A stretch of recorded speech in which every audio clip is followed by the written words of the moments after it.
आज का ये वीडियो जो है कंप्लीट संस्कृत पेडागोजी संस्कृत शिक्षण वीडियो का आपके लिए रामबाण साबित होगा।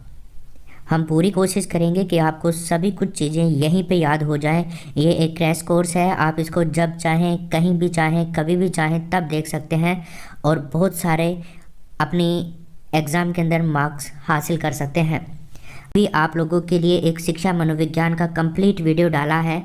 पहले देखिए, 9 घंटे का ये वीडियो है, बहुत लाजवाब वीडियो है। अगर नहीं देखा है तो देख लेना। यहाँ से आपको 22+ क्वेश्चंस मिलेंगे गारंटी के साथ में और बहुत लाजवाब तरीके से ये आपको पढ़ाया गया है। नहीं देखा है, डिस्क्रिप्शन में लिंक है। और दोस्तों, सभी दोस्तों से निवेदन, जो आपका ये यूट्यूब परिवार है, इसको सब्सक्राइब करना बिल्कुल मत भूलिए। जैसे ही आप सब्सक्राइब के बटन पे क्लिक करोगे तो आपके सामने एक घंटी का आइकन आएगा, यानी कि बेल आइकन। इसके ऊपर जैसे ही आप क्लिक करेंगे तो ये आपसे पूछेगा कि आपको कौन कौन से नोटिफिकेशन चाहिए, तो ऑल के ऊपर आपको क्लिक कर देना है। और दोस्तों, वीडियो को लाइक करना बिल्कुल मत भूलना। इस वीडियो में आपको कंप्लीट बहुत शानदार तरीके से बहुत कम टाइम में सब कुछ समझाया जाएगा। चलिए दोस्तों, शुरू करते हैं आज के सेशन को। हम देखिए मेरे दोस्तों, सबसे पहले हम बात करते हैं भाषा कौशलों से शुरू करेंगे। भाषा कौशलों से शुरू करेंगे, इसके लिए हमें ज़रूरी है एकाग्रता और आपका संयम। अगर ये दोनों आपके पास में है तो इस वीडियो को आप सभी दोस्त कंटिन्यू कर दीजिए। शिक्षण विधियाँ पढ़ रहे हैं, मैं आपको यहाँ पर 2 चीज़ें बताना चाहूँगा वीडियो को शुरू करने से पहले। एक तो आपको मैं बताना चाहूँगा शिक्षण विधि क्या होती है, और एक मैं आप लोगों को बताना चाहूँगा शिक्षण प्रणाली क्या होती है। शिक्षण प्रणाली और शिक्षण विधि, ये 2 चीज़ें होती हैं। इसको शुरू करने से पहले हमारे को ये 2 चीज़ें पढ़नी बहुत आवश्यक है। देखिए दोस्तों, शिक्षण विधि की अगर हम बात करें तो ये होती है, जैसे हम कोई भी क्लास में पढ़ाते हैं तो पढ़ाते टाइम में जो एक शिक्षक होता है उसके जो पढ़ाने का तरीका होता है ना, वही शिक्षण विधि होती है। यानी कि जब आप जॉब लग जाओगे, गवर्नमेंट जॉब लग जाओगे या फिर प्राइवेट जॉब जो भी है आपका, लग जाने के बाद में जो आप उस क्लास के अंदर पढ़ाते टाइम में जो आपके पढ़ाने का तरीका है ना, वही शिक्षण विधि है। तो वही हम पढ़ने वाले हैं। एक होती है शिक्षण प्रणाली। दोस्तों, शिक्षण विधि जो होती है ना, इसका जो क्षेत्र होता है वो सीमित होता है। सीमित क्यों होता है? क्योंकि ये एक क्लास तक सीमित रहता है। लेकिन अगर हम बात करें शिक्षण प्रणाली की, तो ये जो हमारा विद्यालय होता है उसमें सुबह से लेकर शाम तक जिस भी तरीके से संचालित होता है, सुबह से शाम तक विद्यालय हमारा संचालित होता है। आजकल तो बंद है विद्यालय, लेकिन जब भी खुलते हैं तो सुबह से शाम तक चलते हैं। इवन जो भी टाइम होता है, कई विद्यालयों का 6 घंटा, 7 घंटा, 8 घंटा ले लेते हैं एक्स्ट्रा टाइम लगा करके। तो एक विद्यालय में सुबह से शाम तक जिस तरीके से विद्यालय संचालित होता है उसको शिक्षण की प्रणाली कहा जाता है। और इसका जो क्षेत्र होता है दोस्तों, वो होता है व्यापक। ठीक है ना? कैसा होता है शिक्षण प्रणाली का क्षेत्र? व्यापक होता है, क्योंकि ये संपूर्ण विद्यालय को प्रभावित करता है। और शिक्षण विधि केवल एक कक्षा को प्रभावित करती है, इसलिए इसका क्षेत्र सीमित होता है। और इसका क्षेत्र व्यापक होता है क्योंकि ये पूरे विद्यालय को प्रभावित करता है। चलिए दोस्तों, अब आते हैं अपन अपने टॉपिक पे। तो ध्यानपूर्वक सुनना आप सभी लोग। शुरू कर रहे हैं भाषा कौशलों से। ये भाष शब्द अच प्लस टाप प्रत्यय से मिलकर के बना है। भाषा शब्द संस्कृत के। दोस्तों, भाषा के कितने रूप होते हैं? सबसे पहले हमसे ये पूछ सकता है एग्जामिनर कि भाषा के कितने रूप होते हैं। 2 प्रकार के होते हैं भाषा के रूप, एक तो मौखिक और एक लिखित। यानी कि मौखिकम और लिखितम। जैसे कि हम बोलते हैं ना, एक तो वो वाला रूप हो गया जो मैं आपके सामने बोल रहा हूँ, एक तो ये मौखिक रूप हो गया। अभी मैं आपके सामने लिख रहा हूँ तो ये क्या हो गया? लिखित रूप हो गया। समझ गए? तो 2 रूपों में भाषा को हम समझने वाले हैं, मौखिक रूप में और लिखित रूप में। इन 2 का ही फंडा है सारा का सारा। चलिए दोस्तों, तो देखिए, अब मैं आपको शुरू करने से पहले एक और चीज़ बताना चाहूँगा दोस्तों। हमने आपकी एग्ज़ाम के लिए ये जो एग्ज़ाम्स हैं, बिहार टेट, इन सभी एग्ज़ाम्स के लिए, रीट के लिए, सी टेट के लिए, एमपी टेट, यूपी टेट, इन सब के लिए, स्पेशली रीट वालों के लिए और सी टेट वालों के लिए, इन सब के लिए एक मॉडल पेपर निकाले हमने। मॉडल पेपर रीट वाले ध्यानपूर्वक सुने सभी दोस्त। 150 क्वेश्चंस के 40 मॉडल पेपर आपके लिए। उसमें संस्कृत विषय शामिल है, उसमें ही संस्कृत जो लैंग्वेज है, उसमें हिंदी लैंग्वेज है, और जो आपका सब्जेक्ट का मैटर है पूरा का पूरा वो शामिल है उसके अंदर। तो भाषा कौशलों की जो संख्या होती है ना दोस्तों, 4 होती है। सबसे पहले हमने देखा भाषा के कितने रूप होते हैं, 2 रूप होते हैं। तो भाषा कौशलों की संख्या 4 होती है, यानी कि हम इनको चतवारी कह सकते हैं। इनको कैसे हम याद करेंगे? LSRW, यानी कि श्रवण कौशल, यानी कि सुनने वाला कौशल, है ना। तो लिसन, है ना। भाषण यानी कि बोलने वाला कौशल, स्पीक। पढ़ना यानी कि पठन कौशल, यानी कि रीड। और लेखन यानी कि लिखना, यानी कि राइट। समझ गए ना? LSRW से हम इनको याद कर लेंगे। भाषा कौशलों की संख्या 4 होती है, याद रखना, वेरी वेरी इंपॉर्टेंट चीज़ है। चारों के चारों को मैंने ट्रिक से याद करवा दिया है। LSRW से याद कर लेना, श्रवण, भाषण, पठन और लेखन। इनका क्रम भी याद रखिएगा दोस्तों, क्रम याद नहीं रखोगे तो गलती हो जाएगी। बहुत बार एग्जाम में, आपके 3rd ग्रेड के एग्जाम में भी आ चुका है। क्रम आपको याद करना ही होगा। LSRW याद रखना, क्रम याद हो जाएगा। सुनोगे, बोलोगे, पढ़ोगे और लिखोगे, ठीक है, यही है। प्रोवेल महोदय के द्वारा दिए गए क्रम है ये, और इनको हमेशा ही माना जाता है। इन्होंने कहा था, देखो डायरेक्टली पूछ सकता है आपसे कि क्रम बताइए, भाषा कौशल जो होता है इसके कितने, ये जो क्षेत्र हैं इनके बारे में पूछ सकता है, 4 कौशलों के बारे में, भाषा कौशल की 4 संख्याओं के बारे में। तो प्रोवेल के अनुसार भी पूछ सकता है, उत्तर वही होगा दोनों के अकॉर्डिंग। वैसे डायरेक्टली पूछे तो भी उत्तर वही है, और प्रोवेल के अकॉर्डिंग पूछेगा तो भी उत्तर वही है। सुनना, भाषण करना, पढ़ना और लिखना, इन सब के बारे में भी हम आगे चर्चा करेंगे एक एक को लेकर के। एक मारिया मॉन्टेसरी का नाम तो आपने सुना होगा, बहुत ज़्यादा काम आती है ये। आगे देखेंगे हम इनको, बहुत ज़्यादा क्वेश्चन आते हैं इनसे। इन्होंने एक चेंज किया है, श्रवण और भाषण तो ठीक ठीक जगह बता दिए इन्होंने, तो चेंज बस लास्ट में ही करना है, लेखन और पठन के अंदर। क्लियर है सबके? बिल्कुल। देखिए अब हम चलते हैं आगे। तो मारिया मॉन्टेसरी के अनुसार ये वाला क्रम है और प्रोवेल के अनुसार ये वाला क्रम है। अब देखिए दोस्तों, जो कौशल होते हैं ना, इनको मोस्टली 2 भागों में बांटा गया है। कितने भागों में? हम 2 भागों में इनको बांट सकते हैं। कौन कौन से 2 भाग हैं? एक तो ग्रहणात्मक कौशल और एक अभिव्यक्ति कौशल। ग्रहणात्मक कौशल का क्या मतलब है? जो चीज़ें हम ग्रहण कर रहे हैं ना अपने मन में, अपने दिमाग में, वो वाले कौशल होते हैं। तो एक अभिव्यक्ति मतलब लोगों को हम दिखा रहे हैं, कुछ बोल रहे हैं, लोग हमें सुन रहे हैं, है ना, अभिव्यक्त कर रहे हैं हम कोई चीज़ को, जैसे मैं आपके सामने कर रहा हूँ। एक एक को समझते हैं। घृणात्मक कौशल क्या होता है? एक तो इसके अंदर श्रवण कौशल आएगा और एक पठन कौशल आएगा। देखो मैं बोल रहा हूँ यहाँ पे और आप क्या कर रहे हो? सुन रहे हो। तो ये तो क्या हो गया आपका श्रवण कौशल। एक आप सुनने के साथ साथ में क्या कर रहे हो?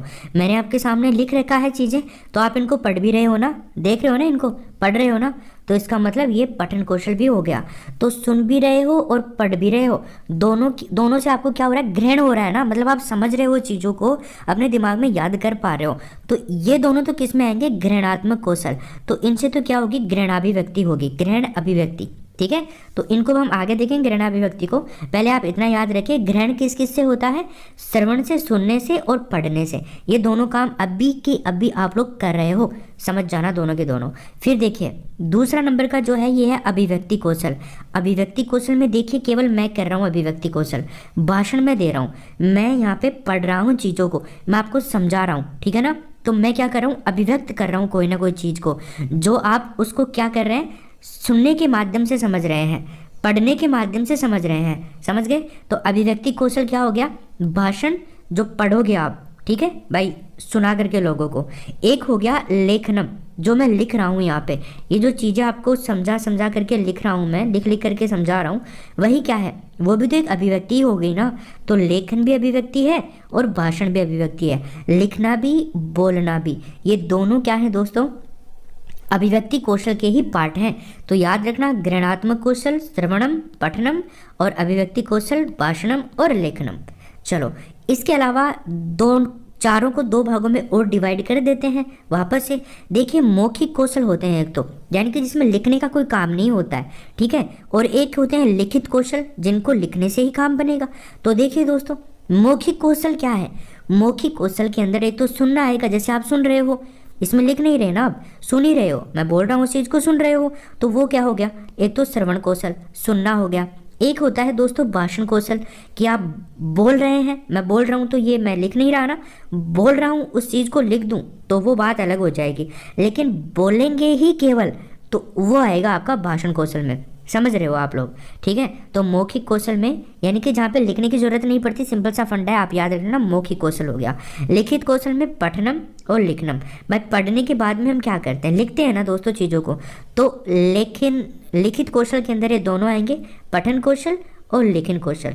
जिनका उद्देश्य होता है ये हम आगे देखेंगे, आपको समझ में आ जाएगा अभी, तो ये याद रखिएगा, ये वाला फॉर्मेट याद रखोगे। एक क्वेश्चन यहाँ से अवश्य रूप से पूछा जाता है, यहीं पे बता रहा हूँ आपको। चलो आगे देखिए, अगला अपना कौशलों का उद्देश्य है। जो हमने ये 4 कौशल देखे हैं ना, इनका क्या उद्देश्य है, इनको क्यों बनाया गया है, तो देखिए, एक तो सुनना कौशल है दोस्तों, एक कौशल है बोलना, एक है पढ़ना, एक है लिखना, वही तो है LSR और W। तो देखिए, श्रवणम यानी कि L, सुन रहे हैं, सुनना कौशल L, लिसन। वदनम, देखो ये ध्यान रखना, आप संस्कृत में आपको ये वाले मिलेंगे, ये तो हिंदी है और ये संस्कृत है, तो वदनम याद रखना, बोलना यानी कि वदनम, स्पीक, ठीक है। पढ़ना यानी कि पठनम, ठीक है, और रीड है ना, और लेखनम यानी कि लिखना, यानी कि राइट, लिखना। समझ गए ना। तो देखो उद्देश्य क्या है, श्रवण कौशल का उद्देश्य क्या है मेरे दोस्तों, श्रुत्वा अर्थ ग्रहणम, सुन करके अर्थ ग्रहण करना श्रवण कौशल का उद्देश्य है। बहुत इंपॉर्टेंट है, 4 प्रश्न बन रहे हैं यहाँ से। श्रवण कौशल का उद्देश्य क्या है, वदन कौशल का उद्देश्य क्या है, पठन कौशल का उद्देश्य क्या है, लेखन कौशल का उद्देश्य क्या है, समझ गए। तो देखिए, श्रवण कौशल का उद्देश्य क्या है, श्रुत्वा अर्थ ग्रहणम, सुनकर के अर्थ ग्रहण करना। सुनना ही नहीं है केवल उद्देश्य, अर्थ ग्रहण करना भी है सुनकर के, तो एक तो ये हो गया, राइट। आगे देखिए, वदन यानी कि बोलना, स्पीक कौशल का उद्देश्य क्या है, मौखिक अभिव्यक्ति। समझ गए ना, मौखिक अभिव्यक्ति इसका उद्देश्य है, सिर्फ आपको याद होनी चाहिए, मौखिक अभिव्यक्ति किसका उद्देश्य है, वदन कौशल का, बोलने वाले कौशल का, ठीक है ना।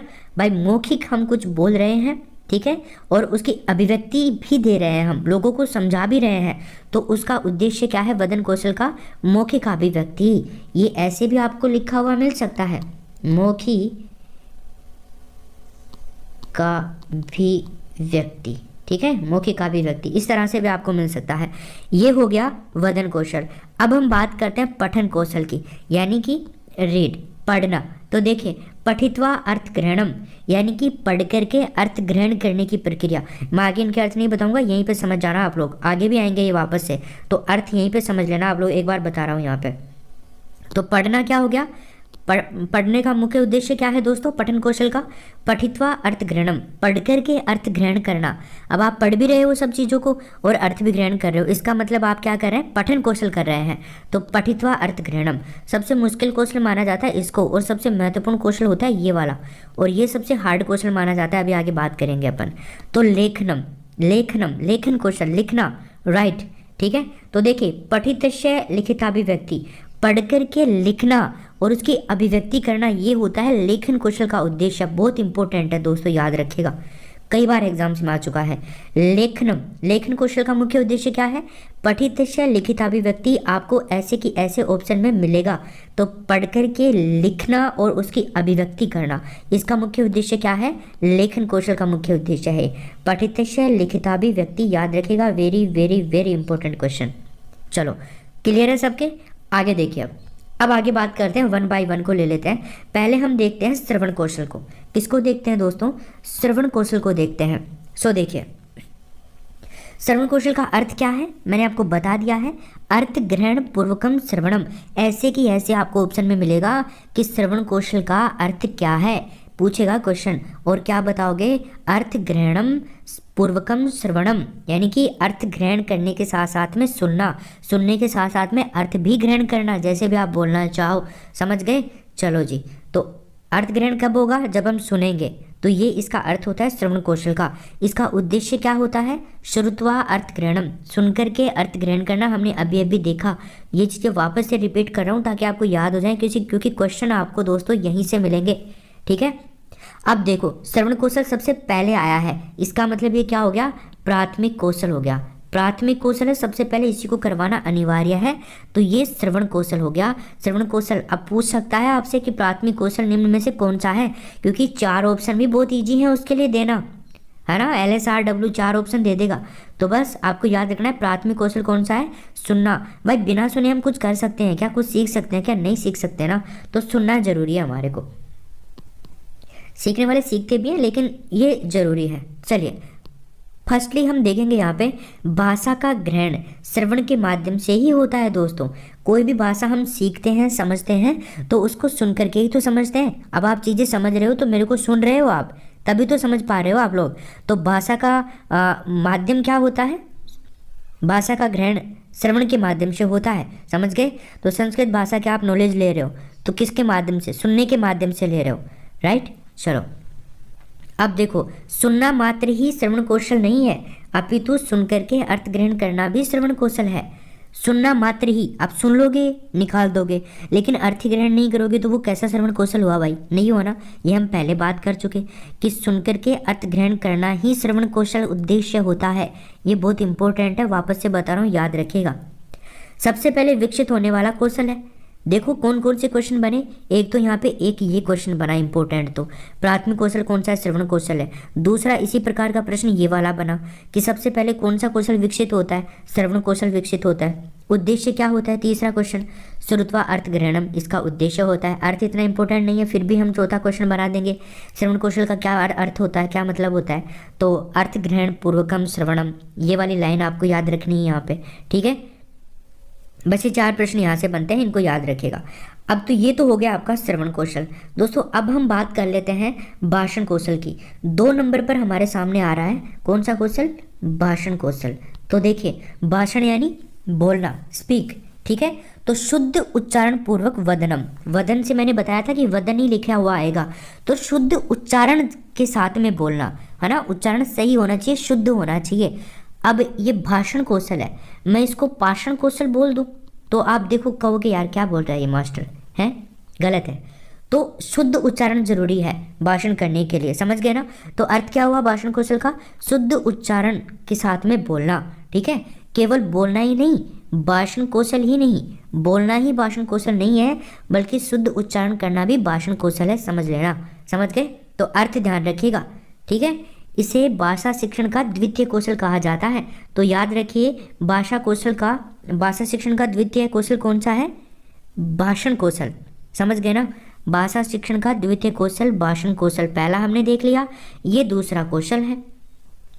तो LS है ना, क्रम तो आपको याद रह ही जाएगा, LSRW याद रखोगे तो ये वाला क्वेश्चन तो चाहे चारों में बने, पहला दूसरा तीसरा चौथा, आप वैसे गलत नहीं करोगे, ये तो वैसे गलत सही हो गया आपका, 1 से 4 हो गए, ठीक है। तो आगे देखिए, भाषा कौशल वातावरण से उत्पन्न होता है। आप कहोगे सर ये कैसे होता है भाषा कौशल वातावरण से उत्पन्न। देखिए दोस्तों, ऐसे मान लीजिए हम जंगलों में रहते हैं, कुछ नहीं जानते, है ना। तो जंगली लोग क्या बहुत सारी भाषाएं जानते हैं क्या, नहीं जानते।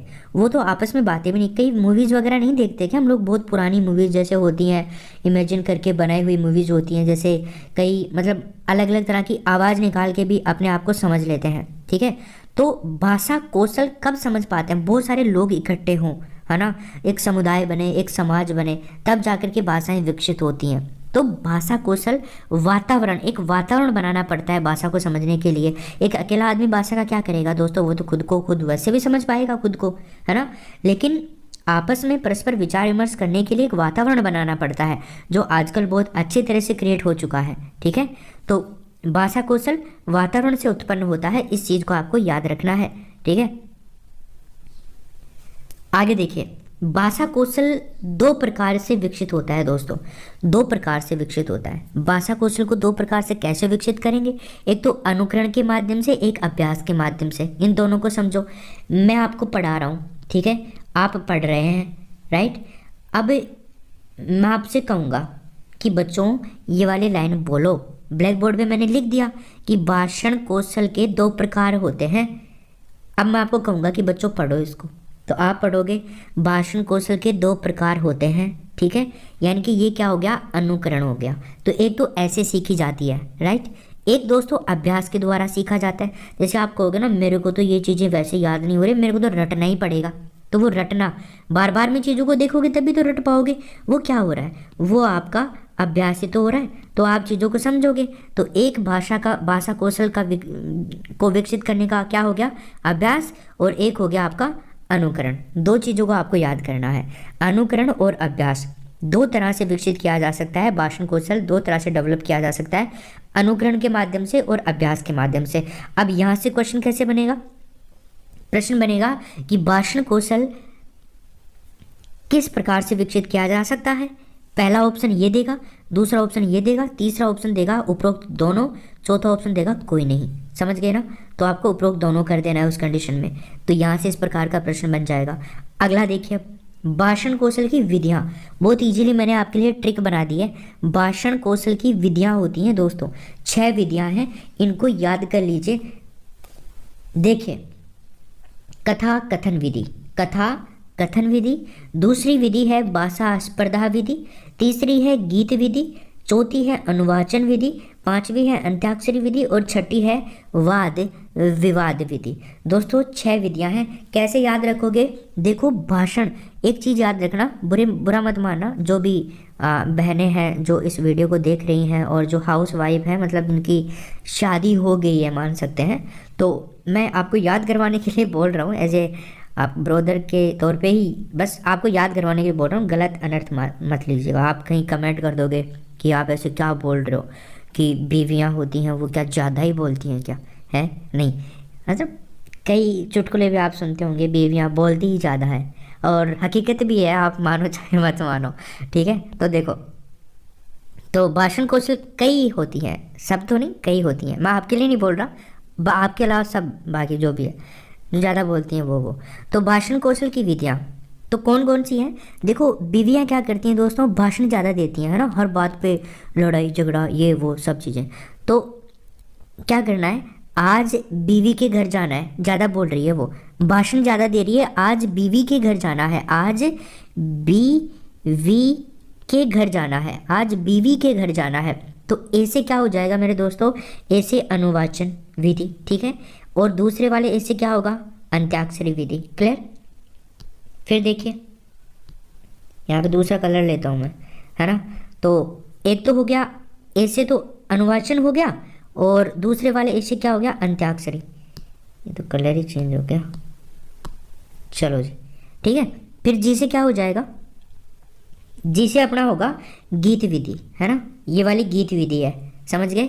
तो आज से ऐसे अनुवाचन, दूसरे वाले ऐसे अंत्याक्षरी, और तीसरे वाले जी से क्या हो जाएगा, गीत विधि। फिर बी से क्या हो जाएगा दोस्तों, बी से देखो, बी से हो जाएगा आपका भाषण कौशल, ठीक है, यानी कि भाषा स्पर्धा विधि, भाषण कौशल में ही आती है ये, तो भाषा स्पर्धा विधि।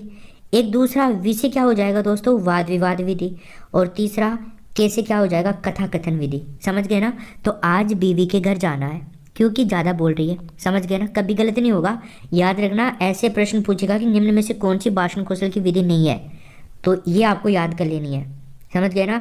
इनके बारे में डिटेल से चर्चा करेंगे, नहीं तो 15 घंटे का वीडियो हो जाएगा ये। इस तरह से मैं आपको केवल ये याद करवा रहा हूँ, एक पूरा कंप्लीट वीडियो भी आएगा, लेकिन वो तभी समझ पाओगे तब इस वीडियो को पूरे को याद करोगे आप लोग, गारंटी दे रहा हूँ। लेकिन याद कराने का तरीका तो इस वीडियो में मिलेगा आपको, समझ गए ना। तो भाषण कौशल के आपको ये 6 विधियाँ याद करनी है, समझ गए। इसके बाद में एक और वीडियो आएगा, मैं बोल रहा हूँ आपको, हर चीज़ को बहुत अच्छे से एक्सप्लेन करूँगा। कथा कथन विधि क्या होती है, भाषा स्पर्धा क्या होती है, उस वीडियो का इंतजार करो, इसको पूरे तरीके से अच्छे से कंठस्थ करो, तभी उस वीडियो को डालने का मतलब होगा, और इसको पूरे को याद करोगे तभी वो वीडियो आपको समझ में आएगा। तो आपके 15 में से 15 आ जाएंगे, गारंटी है, पक्की गारंटी है। तो चलो आगे देखते हैं, इसको याद कर लिया। अब देखिए, भाषण कौशल का विकास किया जाता है उच्चारण के द्वारा, ठीक है ना भाई। भाषण कौशल कैसे विकास कर सकते हो, उच्चारण करवा करके बच्चों को, है ना, अलग अलग तरह की चीज़ें सिखा सकते हो, अलग अलग तरह के शब्दों को सिखा सकते हो आप, तो भाषण कौशल अपने आप ही उनमें डेवलप हो जाएगा, ठीक है। तो उच्चारण के द्वारा, याद रखना ये भी एक प्रश्न है, भाषण कौशल को आप कैसे विकसित कर सकते हो एक बच्चे में, है ना। तीसरी क्लास के बच्चे में, चौथी क्लास के बच्चे में अलग अलग तरह के एग्जाम्पल दे देगा, ऑप्शन में दे देगा एग्जाम्पल अलग अलग तरह के। 5वीं 6ठी 7वीं 8वीं 10वीं ऐसे क्लासेस के बारे में। उच्च प्राथमिक विद्यालय के बच्चों को आप कैसे भाषा कौशल को विकसित करोगे, प्राथमिक विद्यालय के बच्चों को आप कैसे भाषा कौशल को विकसित करोगे, तो सबको उच्चारण के माध्यम से करवाएंगे। लेकिन वहाँ पे ऑप्शंस कैसे देंगे, इसके लिए एक अलग से शिक्षण वीडियो का कंप्लीट जितने भी प्रश्न बनते हैं उनका भी एक वीडियो आपको मिलेगा। चिंता मत करो, आप बस चैनल को सब्सक्राइब जरूर कर लेना। बस आप सभी से निवेदन है, इतनी मेहनत फ्री में आपके लिए कर रहे हैं तो बस इसीलिए एजुकेशन फैमिली का एक सदस्य बन जाए। इसमें आपका कोई पैसा नहीं लगता है। मैंने आपको शुरुआत में बताया, सब्सक्राइब का बटन दबाओ, नीचे लाल कलर में है तो, अगर ब्लैक है तो आपने ऑलरेडी कर रखा है, और लाल है तो उसको दबाओ। उसके बाद में घंटी आएगी, उसको दबा के ऑल के ऊपर क्लिक कर दो, ताकि आने वाले वीडियोज़ वहाँ पर आपको उनके नोटिफिकेशन मिल जाए। इसीलिए होता है सब्सक्राइब करना। और अगर पसंद आ रहा है तो लाइक का बटन भी दबा देना। और अगर पसंद आ रहा है ना, तो अपने दोस्तों को ज़रूर बता देना। इसीलिए ये मेहनत है कि आपका भी फ़ायदा हो और अपने सब दोस्तों का फ़ायदा हो, ठीक है ना। अब चलते हैं अपन पठन कौशल पे। देखो इको अर्थ काई में भाई, देखा पठन कौशल को अर्थ काई में है, अर्थ ग्रहण पूर्वकम उच्चारणम। क्या होता है दोस्तों, अर्थ ग्रहण पूर्वकम उच्चारणम। अर्थ ग्रहण पूर्वकम उच्चारणम याद करना है आपको, ऐसे कि ऐसे ऑप्शन में आपको मिलेगा। अर्थ ग्रहण करने के बाद में उच्चारण करो, समझ गए ना। तो पठन कौशल का मतलब क्या है, अर्थ ग्रहण पूर्वकम उच्चारणम। उद्देश्य क्या है मित्रों, पठित्वा अर्थ ग्रहणम और ग्रहणाभिव्यक्ति च। याद रखिएगा, बहुत इंपॉर्टेंट है, दोनों याद रखने हैं। पठित्वा अर्थ ग्रहणम और ग्रहणाभिव्यक्ति दोनों ही आपको याद करने हैं, ठीक है। ये इसके उद्देश्य, पढ़ करके अर्थ ग्रहण करना, समझ गए ना आप लोग। ग्रहण अभिव्यक्ति, ग्रहण करके अभिव्यक्ति करना, बता दिया था। चलो, इसे भाषा शिक्षण का तृतीय कौशल कहा जाता है, वो तो आप याद कर ही लोगे LSRW से, समझ गए। चलो, तो ये आपको ऐसे याद हो जाएगा। तो ये तृतीय कौशल है भाषा कौशल का, भाषा शिक्षण का। फिर देखिए, चारों कौशलों में पठन कौशल सर्वाधिक महत्वपूर्ण कौशल है। मैंने आपको पहले बता दिया, सबसे महत्वपूर्ण कौशल कौन सा है, पठन कौशल ही है। तो सर्वाधिक महत्वपूर्ण कौशल कौन सा है, ऐसे पूछेगा प्रश्न, तो पठन कौशल सबसे महत्वपूर्ण है, समझ गए। चलो देखो, इसके भी कई भागों में बांटा गया है पठन कौशल को। तो ये 2 प्रकार का होता है। सबसे पहले तो 2 प्रकार कौन कौन से होते हैं, एक तो सस्वर पठन या फिर सस्वर वाचन, अभी बताता हूँ क्या होता है ये। और एक होता है मौन वाचन। सस्वर यानी कि साथ में पढ़ना, साथ में वाचन करना। टीचर के साथ में पढ़ लीजिए, बच्चों के साथ में वाचन, सबको एक साथ पढ़ा दीजिए। वाचन करने के लिए बोल दीजिए, कोई भी एक शब्द लिख दो, सामने आप एक कहानी लिख दो, बुक में सबको खड़ा कर दो, बच्चों को बोलो कि ये पैराग्राफ आप पढ़िए, ठीक है ना। तो वो एक साथ पढ़ना सस्वर पठन हो गया आपका, या सस्वर वाचन हो गया। तो ये दोस्तों होता है 3 प्रकार का। कितने प्रकार का होता है, 3 प्रकार का। प्रकार तो इसके भी 3 ही होते हैं। अभी ट्रिक से याद करवा दूंगा आपको। देखो, ट्रिक तो आपको पता ही है, कमाल होती है अपनी। 3 प्रकार का होता है, कौन सा, सस्वर पठन। एक तो है आदर्श वाचन। आदर्श वाचन जो शिक्षक के द्वारा किया जाता है और इसमें शिक्षक सक्रिय होता है, ये बहुत इंपॉर्टेंट चीज़ है। आदर्श वाचन में कौन सक्रिय होता है, शिक्षक सक्रिय होता है। फर्स्ट ग्रेड तक के एग्जाम में क्वेश्चन पूछा जाता है यहाँ से, तो आपकी तो बात ही क्या है। तो आदर्श वाचन शिक्षक सक्रिय होता है, ठीक है। अनुकरण वाचन छात्र सक्रिय होता है, क्योंकि मैं बोल रहा हूँ और मैं आपसे कहूँ कि बच्चों इसको आप पढ़ दो फटाफट से, वाचन करो इसका, पठन करो इसका फटाफट, तो मैं तो सुनूंगा कौन शुद्ध अशुद्ध काम कर रहा है, कौन शुद्ध अशुद्ध बोल रहा है, लेकिन आप पढ़ोगे, इसका मतलब आप अनुकरण कर रहे हो। अनुकरण कर रहे हो तो सक्रिय कौन होगा, छात्र होंगे, आप होंगे, समझ गए। आप 4ठी 5वीं क्लास के बच्चे हैं, जब मैं ये चीज़ पढ़ा रहा हूँ तो तभी समझ में आएगी ना अपने को। भाई आप तो छात्र बनोगे और मैं एक अध्यापक बनूंगा, तभी समझ में आएगी। वैसे हम सब दोस्त हैं। चलो देखो आगे, समवेत वाचन।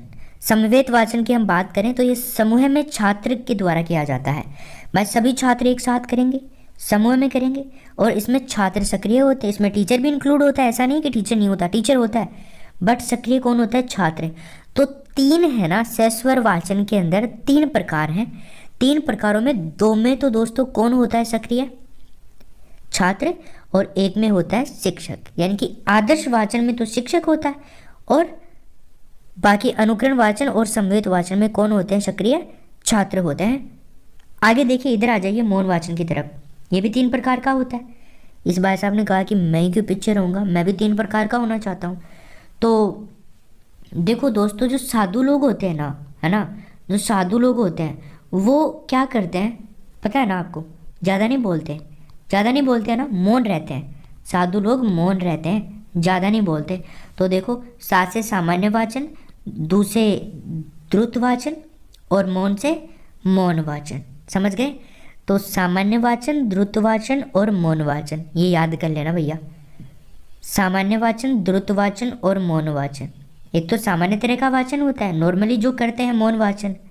एक द्रुत वाचन थोड़ा तेज गति से होता है ये, और एक मौन वाचन खुद है ही भाई। मौन रह करके बिल्कुल वाचन करना, है ना, चलो, और मन ही मन में बहुत तेज गति से पढ़ना। एक सामान्य, आराम से चलो, ठीक है, समझ गए? तो ये 3 वाचन होते हैं। इनके बारे में और अच्छे से एक्सप्लेन करेंगे हम लोग जब फुल वीडियो आएगा उसमें। तो अभी तो आपको केवल ये याद करने हैं कि 3 प्रकार हैं। यहीं से मोटे तौर पर 15 में से दोस्तों आप 10 प्रश्न तो कर दोगे इस वीडियो से। कितने घंटे में? मात्र देख लो एक बार। चलो, एक न्यूइस नाम के ये मनोवैज्ञानिक हुए हैं। उन्होंने कहा है कि पठन एक साधन है जिसके द्वारा बालक जाति के द्वारा संचित संपूर्ण ज्ञान से परिचित होता है। ये डेफिनेशन आप चाहो तो याद कर सकते हैं, कई बार पूछ लेता है, तो इसको आप याद कर सकते हैं। इसकी कोई ट्रिक नहीं है, बट याद कर सकते हैं। तो पठन को एक साधन किसने माना? न्यूयस ने माना है। आप इतना भी याद करेंगे तो काम चल जाएगा शायद। आगे देखिए दोस्तों, हमारा 4th नंबर पर है क्या? लेखन कौशल। कौन सा है? लेखन कौशल। सो अर्थ देखेंगे, उद्देश्य देखेंगे। सबसे पहले हम इसका अर्थ ही देख लेते हैं। तो देखिए, अर्थ क्या है इसका? शब्द लिपि पूर्वकम लिखित्वा अभिव्यक्तिकरणम।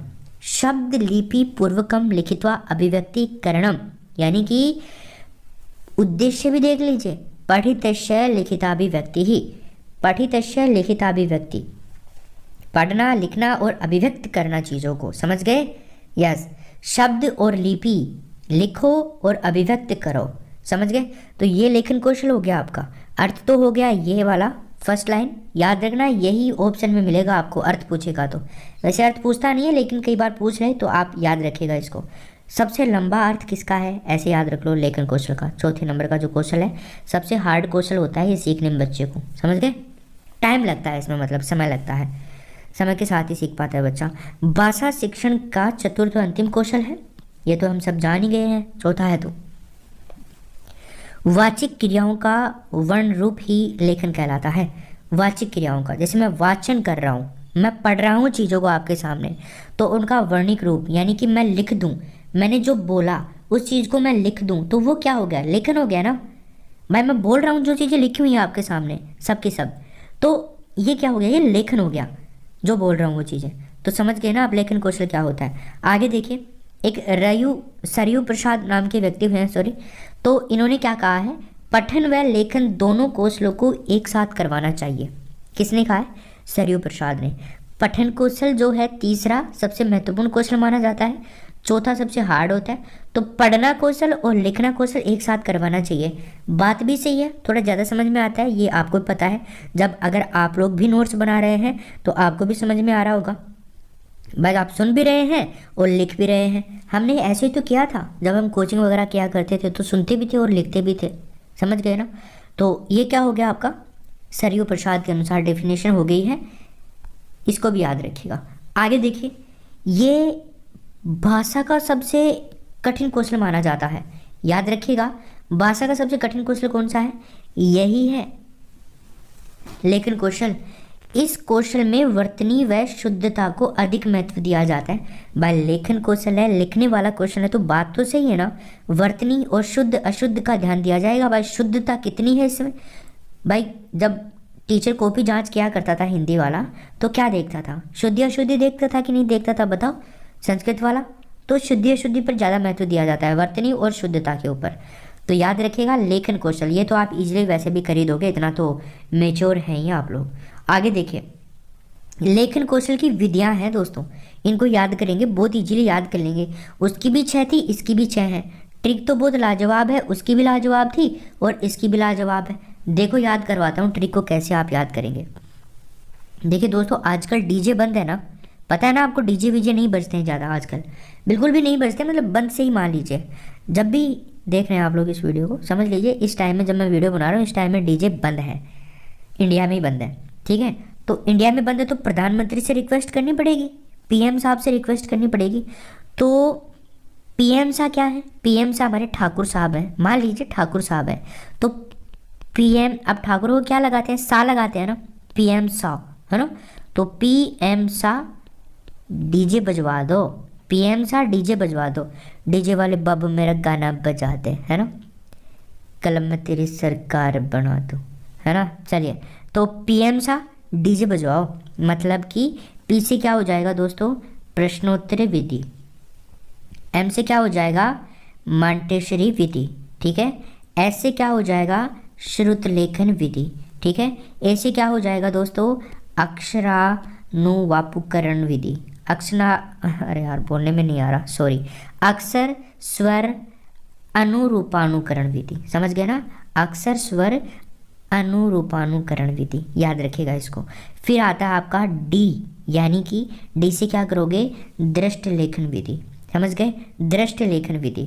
फिर आएगा आपका जे, यानी कि जैका टोट विधि, जैका टोट विधि, याद कर लोगे, पीएम सा डीजे बजाओ, पीएम सा डीजे बजाओ, दृष्ट लेखन विधि, श्रुत लेखन विधि, अक्षर स्वर अनुरूपानुकरण विधि, प्रश्नोत्तर विधि, मांटेश्वरी विधि और जैका टोट विधि किसकी है, लेखन कौशल की विधियां हैं। इनके बारे में जो फुल वीडियो आएगा उसके अंदर चर्चा करेंगे अपन, ठीक है भाई, इनमें क्या क्या होता है, कैसे कैसे होता है, समझ गए। तो ये 6 तो आपको याद करनी है, डायरेक्टली मैं बोल रहा हूँ, अंदर नहीं जाएगा आपके एग्जाम में, यहीं से क्वेश्चन आ जाएगा। ये वीडियो और इस वीडियो की एक एक लाइन, एक एक शब्द, एक एक अक्षर बहुत इंपॉर्टेंट है, याद रखना, गोल्डन है, गोल्डन आपके लिए। चलो आगे देखिए, आगे बात करते हैं। चारों कौशल हैं, तो चारों कौशलों के उद्देश्य प्राप्त करने के लिए 2 प्रकार की परीक्षाओं का आयोजन किया जाता है। 2 प्रकार की मुख्य परीक्षाएं होती हैं, कौन कौन सी, एक तो मौखिक परीक्षा होती है, एक लिखित परीक्षा होती है, समझ गए। मौखिक परीक्षा श्रवण, भाषण और पठन कौशल के लिए होती है, और लेखन कौशल के लिए लिखित परीक्षा, भाई लेखन के लिए तो लिखित परीक्षा ही होगी, लेखन कौशल को हमें जांच करना है कि बच्चा कैसा लिखता है, तो उसके लिए लिखित परीक्षा करवानी जरूरी है, समझ गए। और मौखिक कौशल में श्रवण, भाई सुन करके हम मौखिकली एग्जाम ले सकते हैं, बच्चों को पूछेंगे बता, तो मौखिक बताएगा तो हम समझ जाएंगे मौखिक कौशल कैसा है उसका। भाषण दे रहा है वो, भाषण कौशल बोल रहा है, तो एक ये भी हो गया आपका मौखिक, और पठन भी मौखिक है, तीनों मौखिक में ही आएंगे दोस्तों, याद रखिएगा। तो इसके लिए एग्ज़ाम कौन सा होता है, मौखिक एग्ज़ाम होता है, जो हमने बहुत दिया है, 10 नंबर का एग्ज़ाम होता था हमारे टाइम में, ठीक है ना। चलो जी, तो ये आपके 4 कौशल हो गए। अब आप सभी से निवेदन है, आगे का वीडियो कंटिन्यू तो करोगे आप, मुझे पता है, क्योंकि आपको पढ़ना है और याद करना है, 15 नंबर अपने को लेने हैं, जिसको नहीं लेने वो छोड़ सकता है, कोई दिक्कत नहीं है। एक निवेदन है, कमेंट बॉक्स में ज़रूर बताना अगर आप यहाँ तक आ गए हो ना, तो आपको कैसा लगा ये वीडियो, कमेंट बॉक्स में ज़रूर कमेंट करके बताना। जो भी आपको लगा, ख़राब लगा तो ख़राब ही लिख दीजिए कि बहुत बुरा लगा है मेरे को, तो सर मैं तो नहीं पढ़ने वाला, मैं नहीं पढ़ने वाली। अगर सही लगा तो सही लिख देना, बट लिख ज़रूर देना, कमेंट बॉक्स भर जाना चाहिए, बस आपका एक कमेंट ज़रूर होना चाहिए।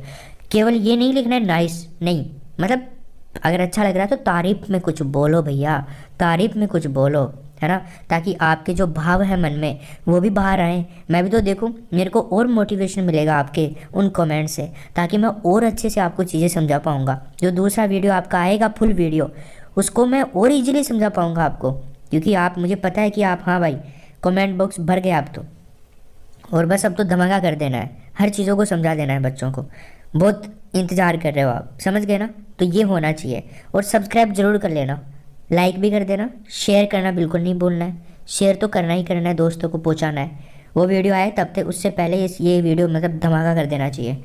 चलो अब देखिए आगे, ये आपके 4 कौशल कंप्लीट हो गए हैं। अब हम आगे बात करते हैं बाकी मैटर की। तैयारी कर रहे हैं वो ज़रूर देख लेना, लिंक डिस्क्रिप्शन में पिन किया हुआ है, और देख लीजिए, कमेंट बॉक्स में भी आपको लिंक मिल जाएगा ऊपर ही ऊपर। अब देखिए हम लोग बात कर रहे हैं, नेक्स्ट हमारा है जो, वो है अधिगम की सहायक सामग्रियाँ। यहाँ से आपके एग्ज़ाम में 3 से 4 प्रश्न अवश्य रूप से पूछे जा सकते हैं अधिगम की सहायक सामग्रियों से। 2 क्वेश्चन तो अवश्य रूप से आएंगे, लेकिन बहुत बार भी ये देखा गया है कि 3 से 4 प्रश्न यहाँ से आपसे पूछे जाने हैं ही हैं। तो ये वाला भी अब शुरू हो रहा है और बहुत ही शानदार है, लाजवाब है। इसको ध्यानपूर्वक आप लोग समझोगे, पढ़ोगे बहुत अच्छे से। तो देखिए, अधिगम की सहायक सामग्रियों की हम बात करें तो इनको नॉर्मली हम लोग 3 भागों में इनको डिवाइड कर सकते हैं। कितने भागों में? 3 भागों में हम इनको डिवाइड कर सकते हैं। देखो, सहायक सामग्री यानी कि जो हमें पढ़ने के अंदर कुछ चीज़ें काम आ रही हैं, यानी कि अधिगम का मतलब सीखने में कोई चीज़ हमारे को काम आ रही है, सहायक हेल्प कर रही है, ऐसी कुछ सामग्रियाँ है ना, सीखने में जो सहायक हो। तो इनको 3 भागों में डिवाइड किया गया है। एक तो है दृश्य सामग्री, यानी कि जिनको हम देख सकते हैं। दूसरा है आपका श्रव्य सामग्री, यानी कि जिनसे हम सुन करके ज्ञान प्राप्त करें। और तीसरा है आपका दृश्य श्रव्य, यानी कि श्रव्य दृश्य सामग्री, जो सुन भी सकें और देख भी सकें। इनको एक एक को हम अलग अलग देखेंगे। कौन कौन सी दृश्य सामग्रियाँ होती हैं, कौन कौन सी श्रव्य सामग्रियाँ होती हैं और कौन कौन सी दृश्य श्रव्य सामग्रियाँ होती हैं। अब ये तो हमने देख लिया कि 3 प्रकार की होती हैं। इसी टॉपिक को हम आगे बढ़ाते हैं मेरे दोस्तों। तो देखिए, दृश्य सामग्री की हम बात करेंगे।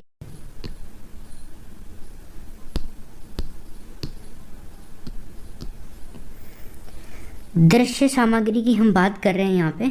सो गाइस, दृश्य सामग्री जो होती है वो होती है जिन्हें बालक देख करके सीखता है, जिनको बालक क्या करता है, देख करके सीखता है। दोस्तों, इसमें सबसे सक्रिय जो होता है ना, वो होती है आँख।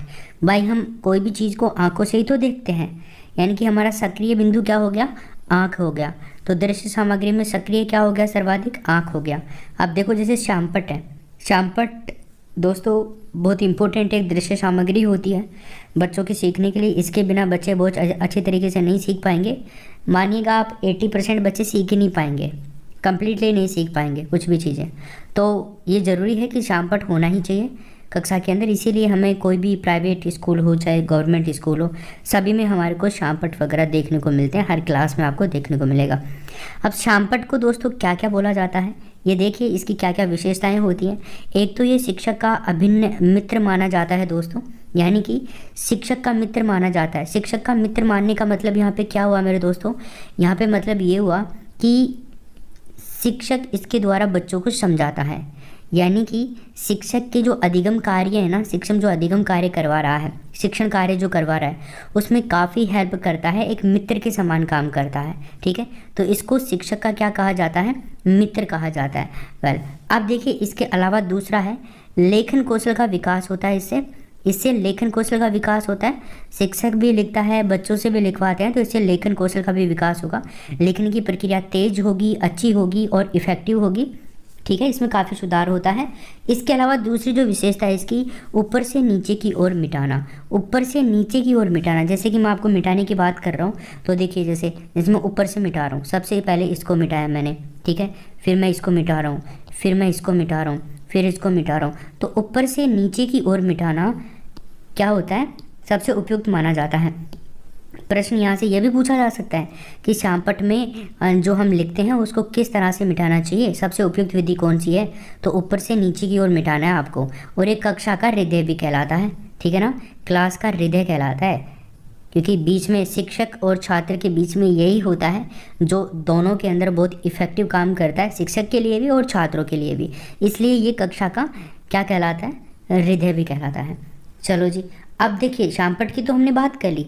अब हम देखते हैं चित्र, कि हम कुछ ना कुछ चित्र दिखा करके भी बच्चों को पढ़ा सकते हैं। जैसे स्वामी विवेकानंद की हम बात करें तो स्वामी विवेकानंद का कोई चैप्टर आ गया 6 क्लास के बच्चों के लिए, जो भी कोई भी क्लास है, गांधी जी का आ गया, ठीक है, अंबेडकर जी का आ गया, तो उसके लिए उनका छाया चित्र हम दिखा सकते हैं। चित्र दिखा करके उनको बता सकते हैं कि ये थे वो व्यक्ति जो इन्होंने इतने सारे काम किए थे, ठीक है, उनके बारे में बता सकते हैं, उन्होंने क्या क्या काम किए थे, कौन कौन से आंदोलन चलाए थे, कौन कौन से आंदोलन में भाग लिए थे, कौन से अच्छे काम किए थे, है ना, ये सारी चीज़ें। तो चित्र दिखा करके हम बच्चों को काफ़ी अच्छे तरीके से सिखा सकते हैं। एक मानचित्र दिखा करके, जैसे ज्योग्राफी जैसा सब्जेक्ट है, ज्योग्राफी जैसे सब्जेक्ट्स हैं, तो इनके अंदर हम लोग मानचित्र बना सकते हैं।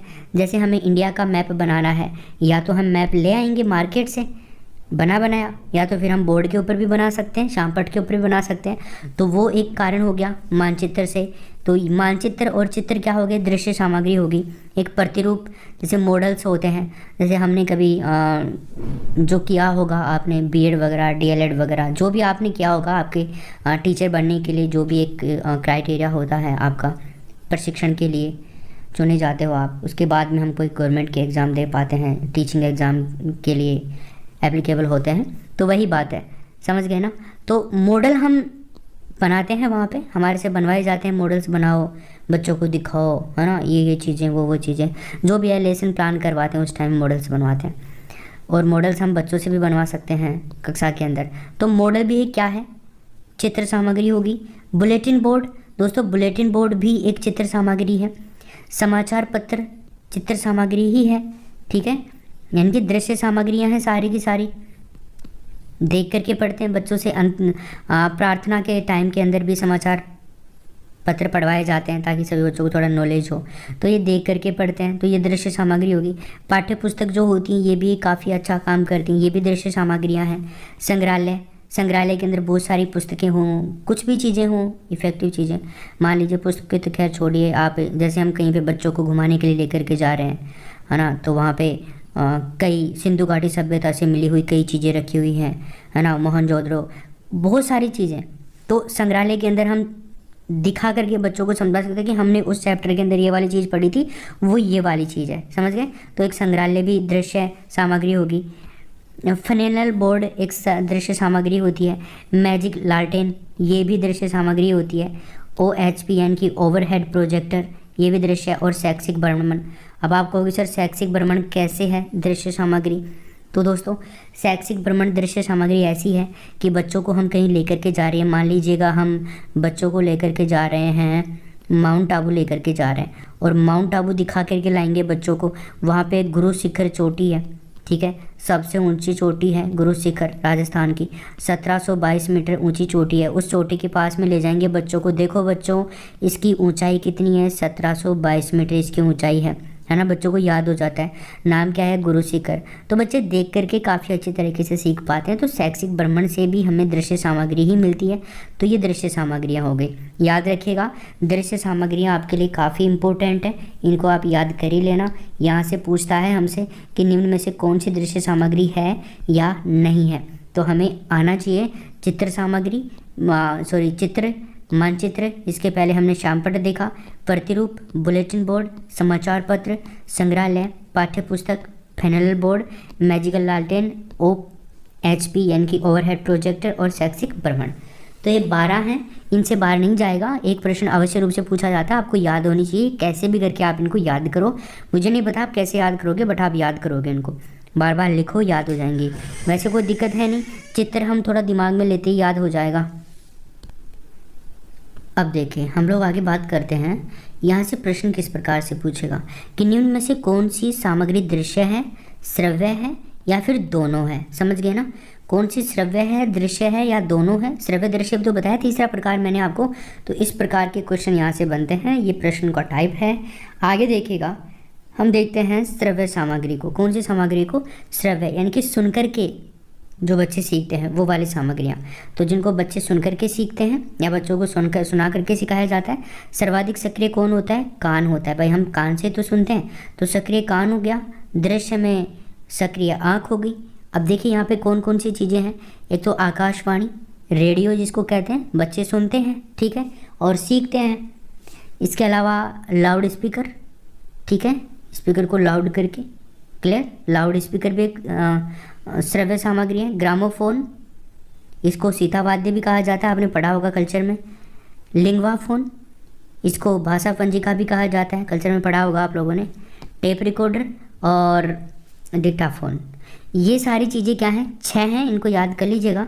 ये श्रव्य सामग्रियाँ हैं, ठीक है, श्रव्य सामग्रियाँ हैं। आजकल डिजिटल बोर्ड भी श्रव्य सामग्री में आता है, दृश्य भी है, श्रव्य भी है, दोनों ही है वो, है ना, तो वो भी आता है, वो भी आप ऐड कर सकते हैं इसके अंदर। अगर डिजिटल बोर्ड का नाम दे तो आप उसमें ले सकते हो, क्लियर। चलो, तो ये नाम याद रखेगा, loud speaker, Akashvani, gramophone, linguaphone, tape recorder और डिक्टाफोन। देखो वैसे ये सब चीज़ें हम पता कर लेंगे, यहाँ पर ये चीज़ हमें पता है, ये चीज़ हमें पता है, ये पता है, इनमें दिक्कत आ सकती है। तो ये ज़्यादा दिक्कत वाले भाई ऐसी चीज़ें होती हैं कई तो जो हमें देखते ही पता चल जाएगी कि श्रव्य है कि दृश्य है। जैसे हमने ऊपर देखा, ऊपर अगर मैं आपसे बात करूं, चित्र आप समझ जाओगे दृश्य सामग्री, मानचित्र दृश्य सामग्री, प्रतिरूप मॉडल दृश्य सामग्री, बुलेटिन बोर्ड इसमें दिक्कत आएगी, इसको याद कर लेना। समाचार पत्र समझ जाओगे, पाठ्य पुस्तक समझ जाओगे, संग्रहालय समझ जाओगे। फिनेलर बोर्ड में प्रॉब्लम आएगी, दूसरा ये याद करना है। मैजिकल लालटेन में प्रॉब्लम आ सकती है, तीसरा ये, चौथा, और ये भी समझ जाओगे। 4 चीज़ें तो याद करनी है, बाकी तो आप ऑटोमेटिकली समझ जाओगे। तो जिनमें दिक्कत आए ना वो चीज़ें याद कर लो, और तो बाकी हम कर ही देंगे, इतने भी मेच्योर हैं सारे के सारे आप। तो देखिए, अब देखिए तीसरे नंबर पर हम देखते हैं श्रव्य दृश्य दोनों सामग्रियाँ। कौन सी देखते हैं? श्रव्य दृश्य दोनों सामग्रियाँ। तो देखिए, जब सुनकर व देख कर के बालक अधिगम करता है दोस्तों, तो वो क्या कहलाता है? श्रव्य दृश्य सामग्री कहलाता है। श्रव्य दृश्य सामग्री जब सुन करके और देख करके, सुनता भी है और देखता भी है, तो वहाँ पे क्या होगी? वो श्रव्य दृश्य सामग्री होगी। यहाँ पे सर्वाधिक प्रभावशाली क्या होता है? अधिगम होता है। सबसे प्रभावशाली अधिगम, यानी कि सबसे अच्छे तरीके से बालक इनसे ही सीखता है, दोनों के कॉम्बिनेशन से। सक्रिय क्या होगा? देखो श्रव्य में क्या था सक्रिय? कान, दृश्य में आँख। तो देखो दोनों आ रही हैं, तो इसका मतलब आँख और कान दोनों सक्रिय होते हैं इसके अंदर, और बहुत इफेक्टिव होता है, अच्छे तरीके से सीखता है बालक। तो देखिए इनमें कौन कौन से होते हैं? एक तो क्षेत्र भ्रमण हो गया, दृश्य हो गया, और हम सुनते भी हैं। हमें टीचर बता दें कि बच्चा ये चीज़ ये है, ये चीज़ ये देखो, है ना, वो वाली, तो वो क्षेत्र भ्रमण होगी। दूरदर्शन जो हम देखते हैं और सुनते भी हैं उसको। संगणक, कंप्यूटर, ये भी दोनों काम में आता है, दिखाता भी है और सुनाता भी है। स्मार्टफोन जो आप अभी देख रहे हैं मेरे को, ये जो चीज़ें आपके सामने लिखी हुई इनको देख भी रहे हैं और मैं बोल रहा हूँ उसको सुन भी रहे हैं, तो स्मार्टफोन भी क्या हो गया? आपका श्रव्य दृश्य सामग्री होगी। चलचित्र, ये चलचित्र का मतलब आप वीडियो वगैरह जो हैं वो आप देख सकते हैं, तो वो देखते भी हैं और सुनते भी हैं, तो ये भी एक श्रव्य दृश्य सामग्रियाँ हो गई हैं। जैसे आजकल जो है क्लासेज हैं, वीडियो लेक्चर्स हैं, ये चलचित्र तो हैं। चलो आगे देखिए, यहाँ से कुछ विशेष इंपॉर्टेंट बातें हैं वो भी देख लीजिए। पेस्टालॉजी के बारे में बात करते हो, पेस्टालॉजी ने शिक्षा व शिक्षण में पदार्थों के प्रत्यक्ष अनुभवों के ऊपर बल दिया है। अगर आपसे पूछा जाए कि निम्न में से किस मनोवैज्ञानिक ने शिक्षा और शिक्षण के पदार्थों पर प्रत्यक्ष रूप से जो अनुभव हैं इसके प्राप्त करने के, उनके ऊपर बल दिया है, तो किसने दिया है? पेस्टालॉजी ने दिया है। एक जे वेबर हैं, इनके अनुसार अगर हम बात करें तो इन्होंने कहा कि हमारे लगभग 40% सामान्य विचारधारा दृश्य अनुभूतियों पर ही, और 25% श्रव्य और 17% विचारधाराएं स्पर्श अनुभूतियों पर आधारित होती हैं। यानी कि इन्होंने क्या कहा है कि हम कैसे कैसे सीखते हैं, तो लगभग 40% तो सामान्य विचारधारा की हम बात करें, इनकी दृश्य सामग्री जिसको कह सकते हैं, श्रव्य 25 और 17% विचारधाराओं के स्पर्श से। समझ गए भाई? लोगों की विचारधाराएं हम मान करके, जैसे गांधी जी ने क्या कहा था, हम स्पर्श कर रहे हैं ना उनके अनुभवों को, तो वैसे भी 17% तरीके से हम सीख सकते हैं। तो उनको डिवाइड कर दिया है 40%, 25 और 17% के अंदर। चलो जी आगे देखिए, शिक्षण विधियों की बात करते हैं। ये जो शिक्षण विधियां हैं, तो व्याकरण शिक्षण की अगर हम बात करें, यहाँ पे देख लीजिएगा, व्याकरण शिक्षण की अगर हम बात करें तो इसका उद्देश्य होता है भाषा ज्ञानम। व्याकरण शिक्षण का उद्देश्य क्या होता है दोस्तों? भाषा ज्ञानम, यानी कि भाषा का ज्ञान होता है इसका उद्देश्य। क्या होता है? भाषा का ज्ञान। क्लियर है सभी के? चलो फिर हम बात करते हैं यहाँ पे नाटक की। नाटक शिक्षण जो होता है दोस्तों, इसका उद्देश्य क्या होता है? संस्कार और चरित्र शिक्षणम। संस्कार और चरित्र शिक्षणम। नाटक का मतलब संस्कार सिखाता है और चरित्र का निर्माण करता है ये, तो ये नाटक शिक्षण हो गया। इनके बारे में एक एक के बारे में बात करेंगे डिटेल से। अभी ये मैं आपको स्टार्टिंग में बता रहा हूँ ताकि एक क्वेश्चन यहाँ से डायरेक्टली पूछ लिया जाता है तो वो हमें याद होना चाहिए। तो ये एक इंपॉर्टेंट चीज़ है। इधर शिक्षण बता दिए हैं मैंने, इधर इनके उद्देश्य हैं। एक अनुवाद की अगर हम बात करें तो अनुवाद का उद्देश्य क्या होता है? द्विभाषा ज्ञानम। द्विभाषा ज्ञानम कैसे? एक तो हम संस्कृत पढ़ रहे हैं दोस्तों, ठीक है, और एक संस्कृत में लिखी हुई चीज़ का हिंदी के अंदर हमें क्या करवा रहा है? अनुवाद करवा रहा है। समझ गए ना? तो 2 भाषाओं का ज्ञान हो रहा है ना अपने को। हाँ, तो अनुवाद का उद्देश्य क्या है? द्विभाषा ज्ञानम। गद्य शिक्षण का उद्देश्य क्या होता है? ग्रहणम अभिव्यक्तिश्च। ग्रहण और अभिव्यक्ति दोनों इसका उद्देश्य होता है। पद्य शिक्षण का रसानुभूति, रस की अनुभूति, क्योंकि यहाँ पर नाटक वगैरह जो ग्रंथ हैं, जो इंटरेस्टिंग चीज़ें हैं वो इसमें ऐड करी जाती हैं। जैसे आप संस्कृत साहित्य पढ़ते हैं, हिंदी साहित्य पढ़ते हैं, उनमें जो जिन चैप्टर्स के अंदर आपको रसों की अनुभूति होती है वो सारे पद्य शिक्षण में ही आते हैं। समझ गए ना? तो ये 5 हैं, व्याकरण, नाटक, अनुवाद, गद्य और पद्य। क्लियर है? तो पद्य की रसानुभूति, गद्य की घृणाभिव्यक्ति, अनुवाद की द्विभाषा ज्ञानम उद्देश्य है, नाटक का संस्कार चरित्र शिक्षणम और व्याकरण शिक्षण का उद्देश्य क्या है, भाषा ज्ञानम। यहाँ तक क्लियर है सभी के। अब आगे देखें, यहाँ पर हम हो गया काम और अब चलते हैं व्याकरण शिक्षण पर। एक एक को हम लोग डिटेल से पढ़ने वाले हैं। पहले व्याकरण शिक्षण पढ़ेंगे, फिर उसके बाद में अगला शिक्षण हम लोग पढ़ेंगे। दोस्तों अब हम लोग बात करने वाले हैं व्याकरण शिक्षण के बारे में। किसके बारे में बात करने वाले हैं, व्याकरण शिक्षण के बारे में। देखिए दोस्तों ये बहुत ही ज़्यादा इंपॉर्टेंट है आपके हर एग्जाम में, चाहे वो टीचिंग एग्जाम का कोई भी लेवल का एग्जाम हो, ये व्याकरण शिक्षण उसमें जरूर आता है। तो देखो सबसे पहले हम देखेंगे जो व्याकरण शब्द है ना, इसकी कैसे उत्पत्ति कैसे हुई है। तो देखिए दोस्तों इसकी उत्पत्ति के लिए इसमें दो तो उपसर्ग हैं व्याकरण शिक्षण के अंदर, मतलब व्याकरण जो शब्द है इसके अंदर दो तो उपसर्ग हैं। ये देखिए एक तो वी उपसर्ग है और एक आंग उपसर्ग है, क्योंकि ये संस्कृत में है ये उपसर्ग।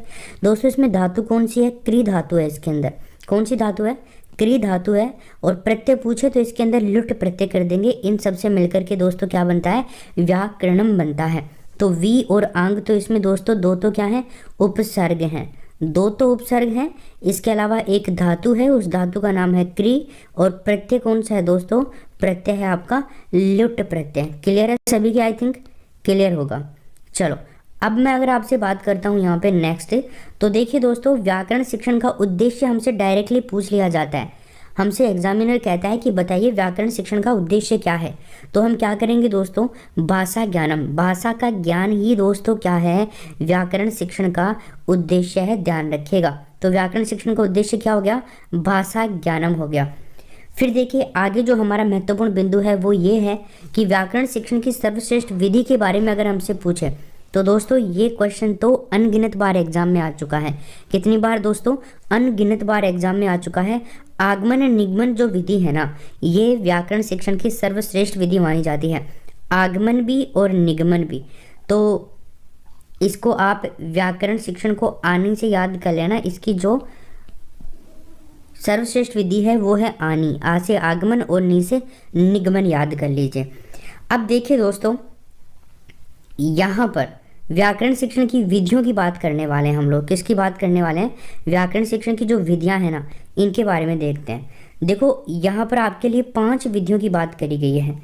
5 विधियां, इनको याद करवाने की भी ट्रिक है दोस्तों। देखिए एक तो परायण विधि, सूत्र विधि, व्याख्या विधि, अव्याकृत विधि और व्याकरण अनुवाद विधि। इन सब के बारे में हम बात करेंगे डिटेल से। देखो इनको आप कैसे याद करेंगे, इसको आप SPA से याद करेंगे। देखिए कैसे याद करेंगे SPA से, संस्कृत पढ़े आला, हमारी भाषा में क्या बोलते हैं संस्कृत पढ़ने वाला को, संस्कृत पढ़े आला, संस्कृत पढ़े आला, SPA। तो दोस्तों S से तो क्या हो जाएगा आपका ये सूत्र विधि, P से आपका हो जाएगा दोस्तों परायण और A से क्या हो जाएगा अव्याकृत विधि। बाकी व्याख्या और व्याकरण अनुवाद, व्याख्या विधि व्याख्या से हो जाएगा और व्याकरण विधि किससे हो जाएगा, व्याकरण अनुवाद विधि। तो व्याकरण अनुवाद, व्याख्या, व्याकरण अनुवाद। देखो व्याकरण की बात कर रहा है, व्याकरण की विधियां हैं। तो देखो किसकी विधियां हैं, ये व्याकरण की विधियां हैं, व्याकरण शिक्षण की विधियां हैं। अब व्याकरण किससे शुरू हो रहा है, व्या से शुरू हो रहा है, वै और या से शुरू हो रहा है। तो देखो इसके अंदर 2 हैं ऐसे, वै और या और वै और या, ठीक है ना। तो व्याख्या और व्याकरण, इनको 2 को ऐसे याद कर लीजिए आप, बाकी 3 को ऐसे याद कर लीजिएगा। क्लियर है। तो परायण, सूत्र, व्याख्या, अव्याकृत और व्याकरण अनुवाद विधि आपको याद होनी चाहिए। इनके बारे में हम डिटेल से बात करने वाले हैं अभी। तो कौन कौन सी है दोस्तों, परायण, सूत्र, व्याख्या, इसके अलावा अव्याकृत और इसके अलावा फिर से व्याख्या। तो ठीक है, ये आप इनको याद कर लीजिएगा। अब देखें, अब हम आगे चलते हैं, नवीन विधियों के बारे में बात करते हैं। दोस्तों नवीन विधियां कौन कौन सी हैं व्याकरण शिक्षण की, अगर हमसे पूछ ले तो हम क्या बताएंगे। तो मेरे दोस्तों नवीन विधि है आगमन निगमन विधि। कौन सी विधि है, आगमन निगमन विधि। ये व्याकरण शिक्षण की सबसे सर्वश्रेष्ठ विधि भी है, हमने अभी बात करी है। और दूसरी है समवाय विधि। दूसरी कौन सी है दोस्तों, समवाय।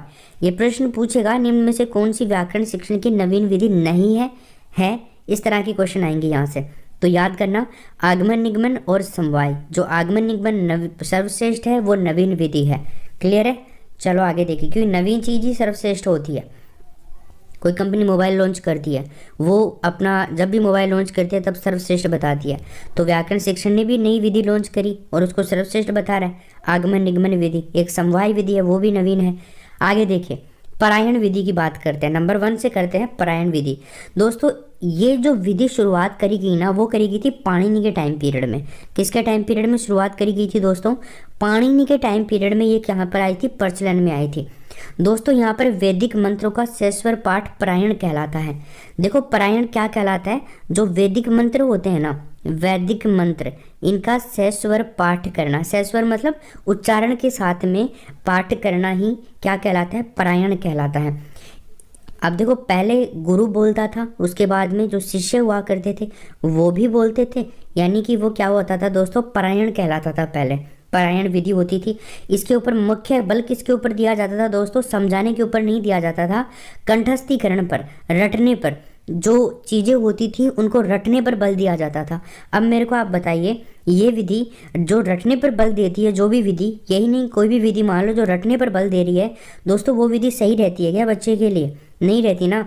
वो अमनोवैज्ञानिक विधि होती है, अमनोवैज्ञानिक विधि होती है वो। तो अमनोवैज्ञानिक विधि है दोस्तों ये। मनोवैज्ञानिक तो वो होती है जो समझाने पर बल देती है, ठीक है ना, समझ पर बल देती है। तो ये तो कंठस्थीकरण पर बल देती है। प्राचीन विधियां ज़्यादातर कंठस्थीकरण पर ही बल देती थी।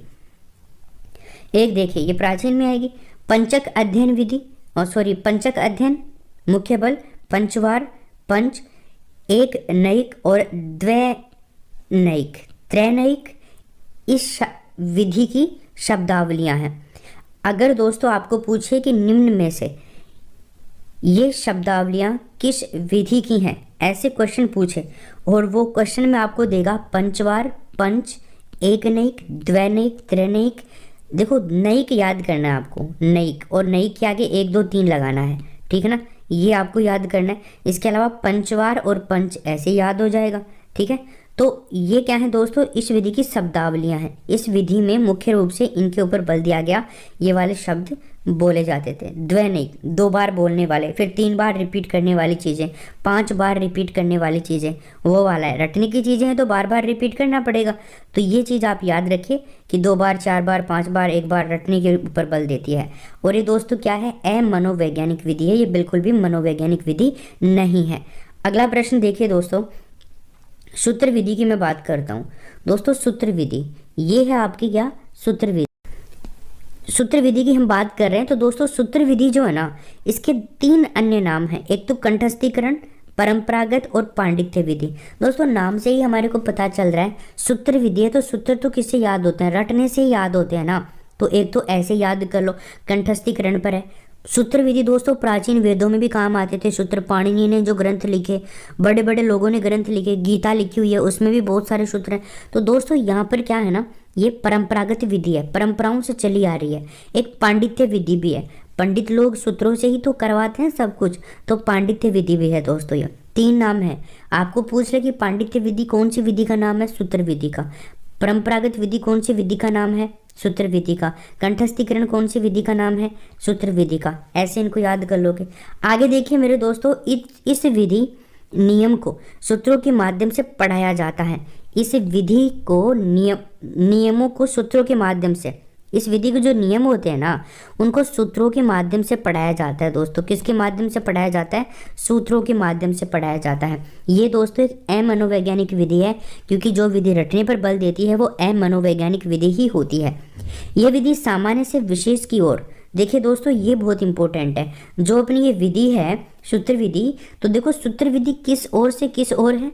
देखो सूत्र किससे शुरू हो रहा है? स से शुरू हो रहा है, तो ये स से शुरू होगी, यानी कि सामान्य से विशेष की ओर, सामान्य से विशेष की ओर काम करती है। तो ये इसका फॉर्मूला याद रखना, सामान्य से विशेष की ओर। शिक्षण सूत्रों पर आधारित है। कौन से पे? सामान्य से विशेष की ओर। इसके 6 प्रकार होते हैं दोस्तों। 6 प्रकार कौन कौन से होते हैं? इन प्रकारों को एक बार आप संज्ञान में रखिए, याद रखिएगा। तो दोस्तों एक तो है आपका प्रकार यहाँ पर संज्ञा सूत्र। क्या है दोस्तों? संज्ञा सूत्र, परिभाषा सूत्रम, विधि सूत्रम, नियम सूत्रम, अतिदेश सूत्रम और अधिकार सूत्रम, ठीक है। इनके लिए मैंने ट्रिक तो नहीं बनाई है, लेकिन अगर मैं बनाना चाहूँ दोस्तों तो हम यहाँ पर कर सकते हैं ए विष, ए विष, ये हो गई।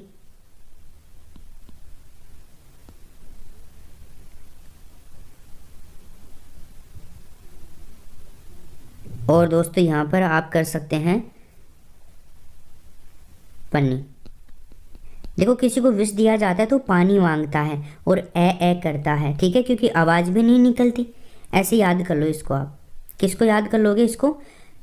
ये विधि जो है आपकी सूत्र विधि, इसको इस तरह से याद कर लो। सूत्र विधि सारी मैं एक ही बार में दिखा देता हूँ आपको। ये देखिए, संज्ञान सूत्रम, परिभाषा सूत्रम, विधि सूत्रम, नियम सूत्रम, अतिदेश सूत्रम और अधिकार सूत्रम। अब देखो आप यहाँ पे इनको कैसे लगाओगे।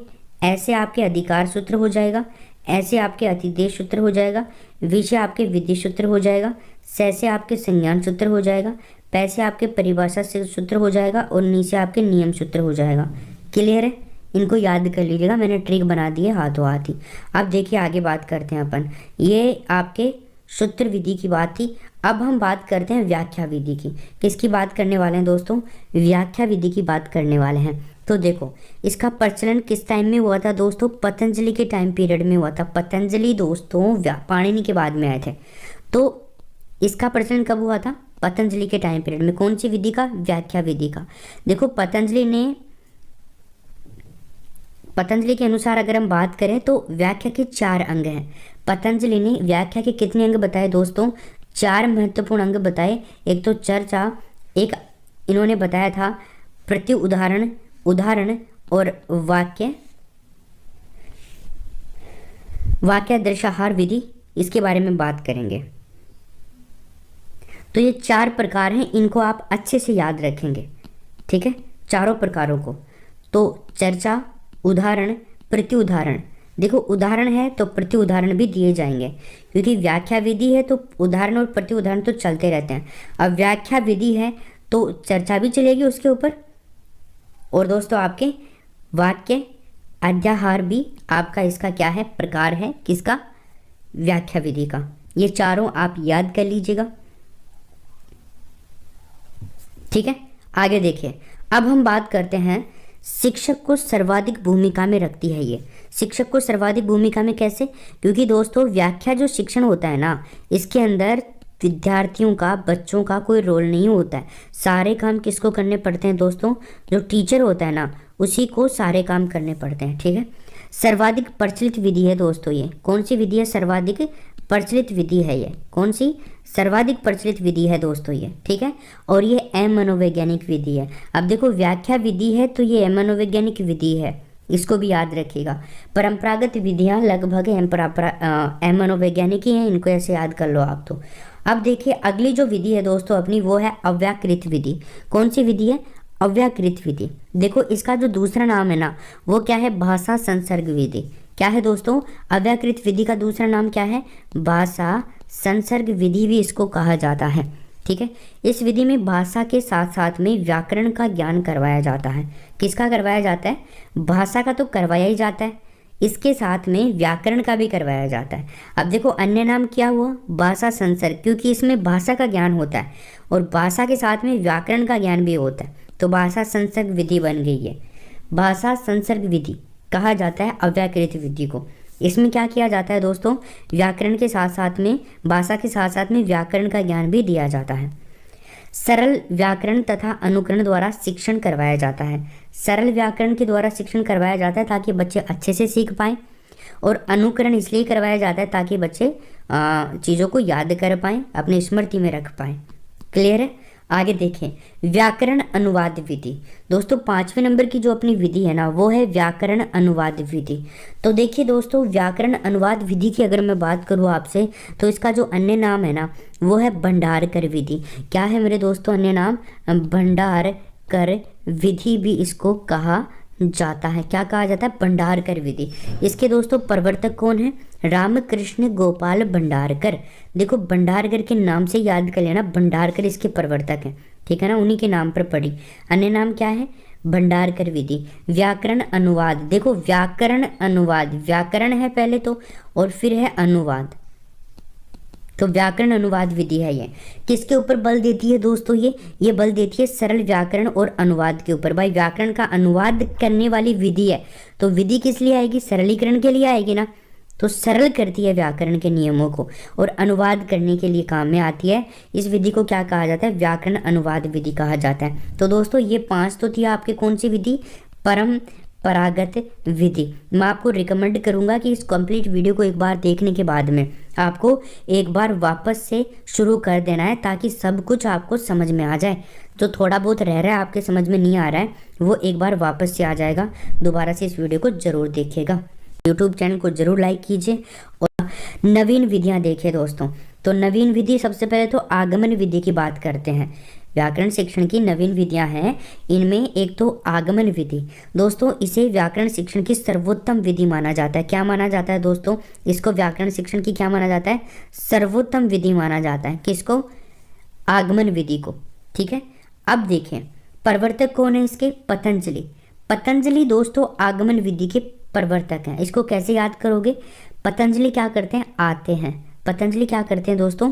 पतंजलि आते हैं। कहाँ आते हैं? संस्कृत में आते हैं। इस विधि का सबसे पहले प्रयोग महाभाष्य में किया गया था, पतंजलि के द्वारा ही रचित है। तो इस विधि का सबसे पहले प्रयोग कहाँ पे किया गया था दोस्तों? महाभाष्य के अंदर किया गया था। फिर देखिए उदाहरण प्रदर्शनी नियमम प्रति, किधर से किधर है इसका शिक्षण सूत्र?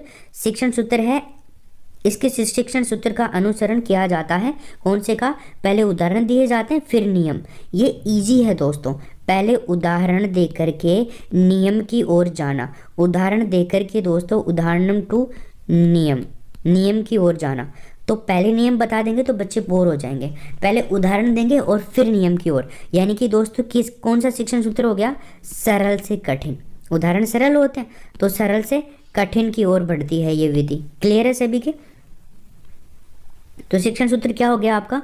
उदाहरण प्रदर्शनी नियमम प्रति। इसको याद रखना है, संस्कृत में ऐसे ही मिलेगा आपको एग्जाम में। मनोवैज्ञानिक विधि है दोस्तों ये, क्योंकि ये बच्चा कैसे सीखता है उस नियम पर काम करती है। बताया ना, उदाहरण से नियम की ओर काम करती है, सरल से कठिन की ओर। तो ये एक मनोवैज्ञानिक सोच है दोस्तों इस विधि को डेवलप करने के पीछे।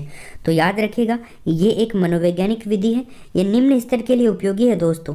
निम्न स्तर के लिए, उच्च स्तर के बच्चे तो नियम से उदाहरण की ओर भी सीख लेंगे, लेकिन निम्न स्तर के लिए काफ़ी महत्वपूर्ण है। और वो विधियाँ जो निम्न स्तर के लिए होती हैं ईजी, वो बहुत इंपॉर्टेंट विधियाँ होती हैं दोस्तों। आगे देखिए इस विधि के बारे में और भी बहुत सारी चीज़ें हैं। जैसे ये उदाहरण से नियम की ओर तो चलती है, अभी हमने देखा ज्ञात से अज्ञात की ओर। दोस्तों उदाहरण कौन बताएगा? जो हमारे को पहले से कुछ आता है उसी चीज़ का एग्जाम्पल देंगे ना, तो वो चीज़ हमें ज्ञात थी, अब ज्ञात से किस ओर जाती है? अज्ञात की ओर। नियम अज्ञात है लेकिन उदाहरण ज्ञात है। तो टीचर कौन से एग्जाम्पल देगा? उदाहरण कौन से देगा? जो बच्चों को आते हों, उसी से सीख पाएगा बच्चा अच्छे से। तो ज्ञात से अज्ञात होगी। सरल से कठिन तो है ही है, तो मनोवैज्ञानिक विधि भी है ये, इसलिए तो सरल से कठिन भी है, उदाहरण सरल होते हैं। फिर इसके बाद में विशिष्ट से सामान्य है दोस्तों। ये विशिष्ट, भाई उदाहरणों को विशिष्ट तरीके से पेश किया जाता है और विशिष्ट होते हैं उदाहरण, तो इसलिए विशिष्ट से सामान्य की ओर विधि है। लक्ष्य और लक्षण, लक्ष्य से लक्षण की ओर और स्थूल से सूक्ष्म की ओर। तो ये आपको यहाँ पर 6 चीज़ें याद रखनी है इस विधि के बारे में। यहाँ से क्वेश्चन आते रहते हैं बार बार में, इनको याद कर लीजिए, ठीक है ना। यस, नियम क्या था अपना? लक्ष्य था कि नियम को समझाना है, तो नियम को समझाने के लिए लक्ष्य बनाया हमने और फिर लक्षण की तरफ गए, नियम के लक्षणों की तरफ, ठीक है। स्थूल से सूक्ष्म की ओर चलेंगे। देखिए दोस्तों आगे हम बात करते हैं इसमें आदि शिक्षण सूत्रों पर आधारित होती है ये। आदि शिक्षण सूत्र मतलब पुराने, ये सभी शुद्ध शिक्षण सूत्र हैं, ठीक है ना। यस, सारे के सारे जो भी शिक्षण सूत्र हमने देखे 6 के 6, इनको आपको याद करना है। ये तो आगमन थी दोस्तों। अब हम बात करते हैं निगमन विधि की। देखो आगमन विधि तो मनोवैज्ञानिक है, लेकिन दोस्तों निगमन विधि की अगर बात करते हैं ना, तो ये विधि है अमनोवैज्ञानिक। क्या है मेरे दोस्तों? अमनोवैज्ञानिक विधि है ये। कौन सी है अमनोवैज्ञानिक विधि? निगमन विधि, ठीक है। आगमन विधि से विपरीत काम है पूरा का पूरा। शिक्षण सूत्रों को उल्टा कर दो। देखो कैसे, आगमन विधि में आपने सूत्र याद कर लिए ना, तो निगमन विधि अपने आप ही याद हो जाएगी। देखो एक के साथ एक बोनस मिल रहा है, तो आपको क्या करना है? बिल्कुल उल्टा करना है। ये मनोवैज्ञानिक थी, है ना। अब वो क्या है? मनोवैज्ञानिक है, यहाँ पर भी उल्टा हो गया। देखो ये जो शिक्षण सूत्र है आपका आगमन विधि वाला, ये तो निगमन विधि का उल्टा करना है, या फिर आगमन को उल्टा कर दो निगमन बन जाएगी, निगमन को उल्टा कर दो आगमन बन जाएगी। क्लियर है सभी के? ये मनोवैज्ञानिक विधि है, वो क्या है दोस्तों, मनोवैज्ञानिक विधि है। तो देखो उल्टा कर दो शिक्षण सूत्रों को, तो निगमन किधर चलेगी, नियम से उदाहरण की ओर। देखो याद कैसे करना है आपको, निगमन विधि नी से शुरू हो रही है, तो वहाँ पे क्या होगा शिक्षण सूत्र, नियम से उदाहरण की ओर। ये भी नी से शुरू है, तो नियम से उदाहरण की ओर। अब नियम कैसे होते हैं, अज्ञात होते हैं, तो अज्ञात से ज्ञात की ओर, कठिन से सरल की ओर, सामान्य से विशिष्ट की ओर, लक्षण से लक्ष्य की ओर, और सूक्ष्म से स्थूल की ओर। क्लियर है सबके? बिल्कुल उल्टा करना है, कोई सी भी एक विधि याद कर लो और दूसरा में उसका उल्टा कर देना, अब तो काम ही खत्म हो जाएगा। सबके सही है? चलो आगे देखिए। अब तो ये होगी आपकी निगमन विधि, ये मनोवैज्ञानिक है क्योंकि सीखने पर अच्छे से काम नहीं कर रही है बच्चे के। अब हम बात करते हैं तीसरे नंबर पे समवाय विधि। कौन सी दोस्तों, समवाय विधि। समवाय विधि, देखिए समवाय विधि, तो दोस्तों अन्य नाम क्या है इसका, इसका अन्य नाम है सहयोग विधि। समवाय नाम से ही पता चल रहा है, सम और सहयोग, स से समवाय और स से सहयोग विधि। ठीक है, इस विधि में व्याकरण का अध्ययन ना करके केवल प्रसंग पर ही ज़्यादा गौर करवाया जाता है। प्रसंग जब आता है तो उसका ही ज्ञान करवाया जाता है, यानी कि व्याकरण का अध्ययन नहीं करवाया जाता इसमें ज़्यादा। जब व्याकरण का प्रसंग आए ना तभी कुछ गौर करवाया जाता है, व्याकरण का प्रसंग आने पर ही गौर करवाया जाता है। ये व्याकरण की समवाय विधि है। आगे देखें, हम बात करते हैं नाटक शिक्षण, शिक्षण की बात करते हैं। तो दोस्तों शिक्षण में दोस्तों आपका जो आता है सबसे पहले वो आता है नाटक शिक्षण। देखो अब ये जो नाटक शिक्षण है, इस नाटक शिक्षण का मूल उद्देश्य क्या है, संस्कार और चरित्र शिक्षण। हमें डायरेक्टली सीधा सीधा क्वेश्चन पूछेगा दोस्तों कि बता दीजिए भैया नाटक शिक्षण का उद्देश्य क्या है, नाटक शिक्षण का उद्देश्य क्या है। यस, तो दोस्तों नाटक शिक्षण का जो उद्देश्य है वो है संस्कार और चरित्र शिक्षणम। जी हाँ, आगे देखिए संस्कृत की नट धातु से बना है। किससे बना है दोस्तों, संस्कृत की नट धातु से ये बना है। नाटक किससे बना है, संस्कृत की नट धातु से। अब देखो यहाँ पर नाटक जो है ये 4 प्रकार का होता है, अभिनय के 4 प्रकार होते हैं, नाटक के 4 प्रकार होते हैं। कौन कौन से होते हैं, कायिक, वाचिक, सात्विक और आहार्य। इसको कैसे याद कर सकते हैं आप, का वा सा, कवासा, कवासा से याद कर लो आप। कैसे कायिक हो जाएगा, ठीक है, वा से वाचिक हो जाएगा, स से सात्विक हो जाएगा, आ से आहार्य हो जाएगा। क्लियर है? तो नाटक शिक्षण के कितने प्रकार होते हैं दोस्तों, 4 प्रकार, कायिक, वाचिक, सात्विक और आहार्य। देखो यहाँ से एग्जामिनर को क्वेश्चन बनाने में ज़्यादा दिक्कत नहीं आएगी, ऐसे क्वेश्चन उठाता है वो डायरेक्ट। अब यहाँ पर क्या पूछेगा, निम्न में से कौन सा नाटक शिक्षण का प्रकार नहीं है, सिंपल, काम खत्म उसका भी, और ऑप्शन भी ज़्यादा देखने की जरूरत नहीं पड़ेगी, उसको बनाने में जोर नहीं आएगा, डायरेक्टली बना देगा। 3 ऑप्शन दे देगा, एक अलग दे देगा। नाट्य शिक्षण की आत्मा अभिनय को कहा जाता है दोस्तों। क्या मेरे दोस्तों, जो नाट्य शिक्षण है इसकी आत्मा किसको कहा जाता है, अभिनय को। अभिनय तो आप सब समझते हैं, अभिनय रोल आपने भी किया होगा। भरत मुनि का नाम आप सबने सुना होगा। तो भरत मुनि के अनुसार नाट्य शास्त्र के 3 उद्देश्य हैं। कितने उद्देश्य हैं दोस्तों, भरत मुनि ने नाट्य शास्त्र के 3 उद्देश्य बताए।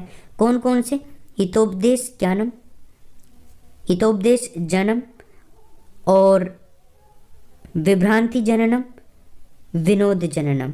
कितने, 3, हितोपदेश, विभ्रांति और विनोद। भरत मुनि के अनुसार नाट्य शास्त्र के 3 उद्देश्य आपको सिंपल से याद करने हैं। हितोपदेश याद कर लो, विभ्रांति याद कर लो, विनोद याद कर लो, है ना। तो विनोद के हित में क्या होती है, विभ्रांति होती है। विनोद के हित में, विनोद के हित में क्या होता है दोस्तों, विभ्रांति, विभ्रांति होती है विनोद के हित में। ऐसे याद कर लोगे आप लोग इसको। क्लियर है सबके? चलो आगे देखें, नाट्य शिक्षण की विधियों के बारे में बात करते हैं दोस्तों। आदर्श नाट्य, अभिनय नाट्य, व्याख्या नाट्य और समवाय नाट्य। देखिए आदर्श नाट्य ये क्या है दोस्तों, नाट्य शिक्षण की विधियां हैं। फिर दूसरी आती है अभिनय नाट्य, फिर आती है व्याख्या नाट्य और फिर आती है समवाय विधि, यानी कि विधियां हैं ये सारी नाटक शिक्षण की। तो आदर्श नाट्य विधि, अभिनय नाट्य विधि, व्याख्या नाट्य विधि और समवाय नाट्य विधि। नाट्य आप लगाओ तो ठीक है, अदरवाइज कोई दिक्कत नहीं है। आदर्श नाट्य, अभिनय विधि, व्याख्या विधि और समवाय विधि। तो नाटक शिक्षण की ये 4 विधियां हैं, इनको आप याद करोगे। तो इसको कैसे याद कर सकते हैं आप लोग, इसको याद कर सकते हैं, व्यास तो आप में से बहुत से होंगे, है ना। तो व्यास आभिजा, व्यास आभिजा, व्यास आभिजा। व्यास से क्या हो जाएगा व्याख्या विधि, से से क्या हो जाएगा समवाय विधि, आ से क्या हो जाएगा आदर्श नाट्य और भी से क्या हो जाएगा अभिनय विधि। क्लियर है सबके? जी हाँ। तो देखिए आगे हम बात करते हैं, यहाँ पे नाट्य शिक्षण की विधियों की बात हो गई है। अब हम बात करते हैं आदर्श नाट्य विधि। कौन सी विधि दोस्तों? आदर्श नाट्य विधि। तो देखिए नंबर 1 पे देखते हैं आदर्श नाट्य विधि क्या कहती है हमारे को। तो इस विधि में समस्त पात्रों की भूमिका शिक्षक ही करता है। जो भी पात्र बनते हैं ना दोस्तों, तो सभी पात्रों की भूमिका कौन निभाता है इसमें? शिक्षक ही करता है, यानी कि शिक्षक का ही ओवरऑल रोल होता है, छात्र का नहीं होता है। छात्र केवल नीरसता महसूस करते हैं इसके अंदर आदर्श नाट्य विधि में। तो आपको पूछ सकता है छात्र होते हैं सक्रिय असक्रिय, तो असक्रिय होते हैं छात्र यहाँ पर। एम मनोवैज्ञानिक विधि है भाई, छात्रों को नीरसता दे रही है तो वो एम मनोवैज्ञानिक विधि है।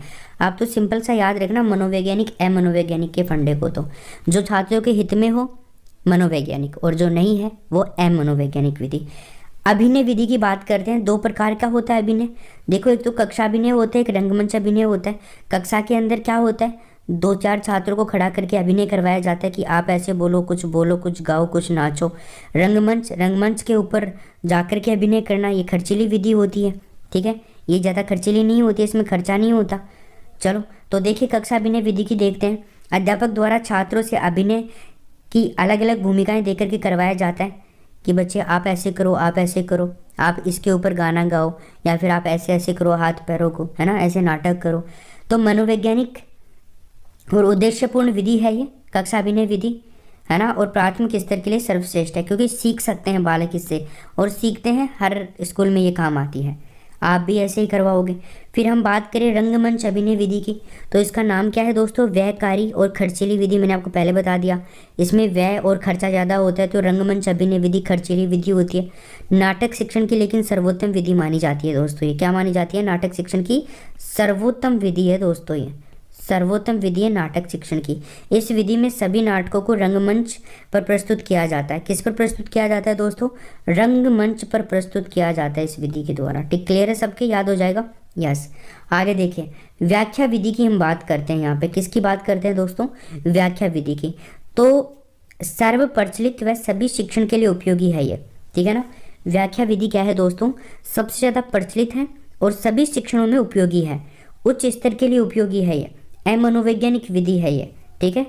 उच्च स्तर के लिए उपयोगी है व्याख्या विधि, क्योंकि निम्न स्तर के लिए व्याख्या विधि उपयोगी नहीं है। बच्चे नहीं सीख पाएंगे व्याख्या से, वो तो अभिनय वगैरह करके सीख पाएंगे, अपने हिसाब से सीख पाएंगे। मनोवैज्ञानिक विधि है, पहले भी देख लिया हमने व्याख्या विधि के बारे में। मनोवैज्ञानिक विधि है। अब देखो हम बात करते हैं चौथे नंबर पर समवाय विधि की। किसकी बात करते हैं? समवाय विधि की बात करते हैं दोस्तों। तो इसका जो अन्य नाम है ना वो क्या है? प्रयोग विधि और संयुक्त विधि। 2 नाम है इसके, कौन कौन से? एक तो प्रयोग विधि है और एक संयुक्त विधि है।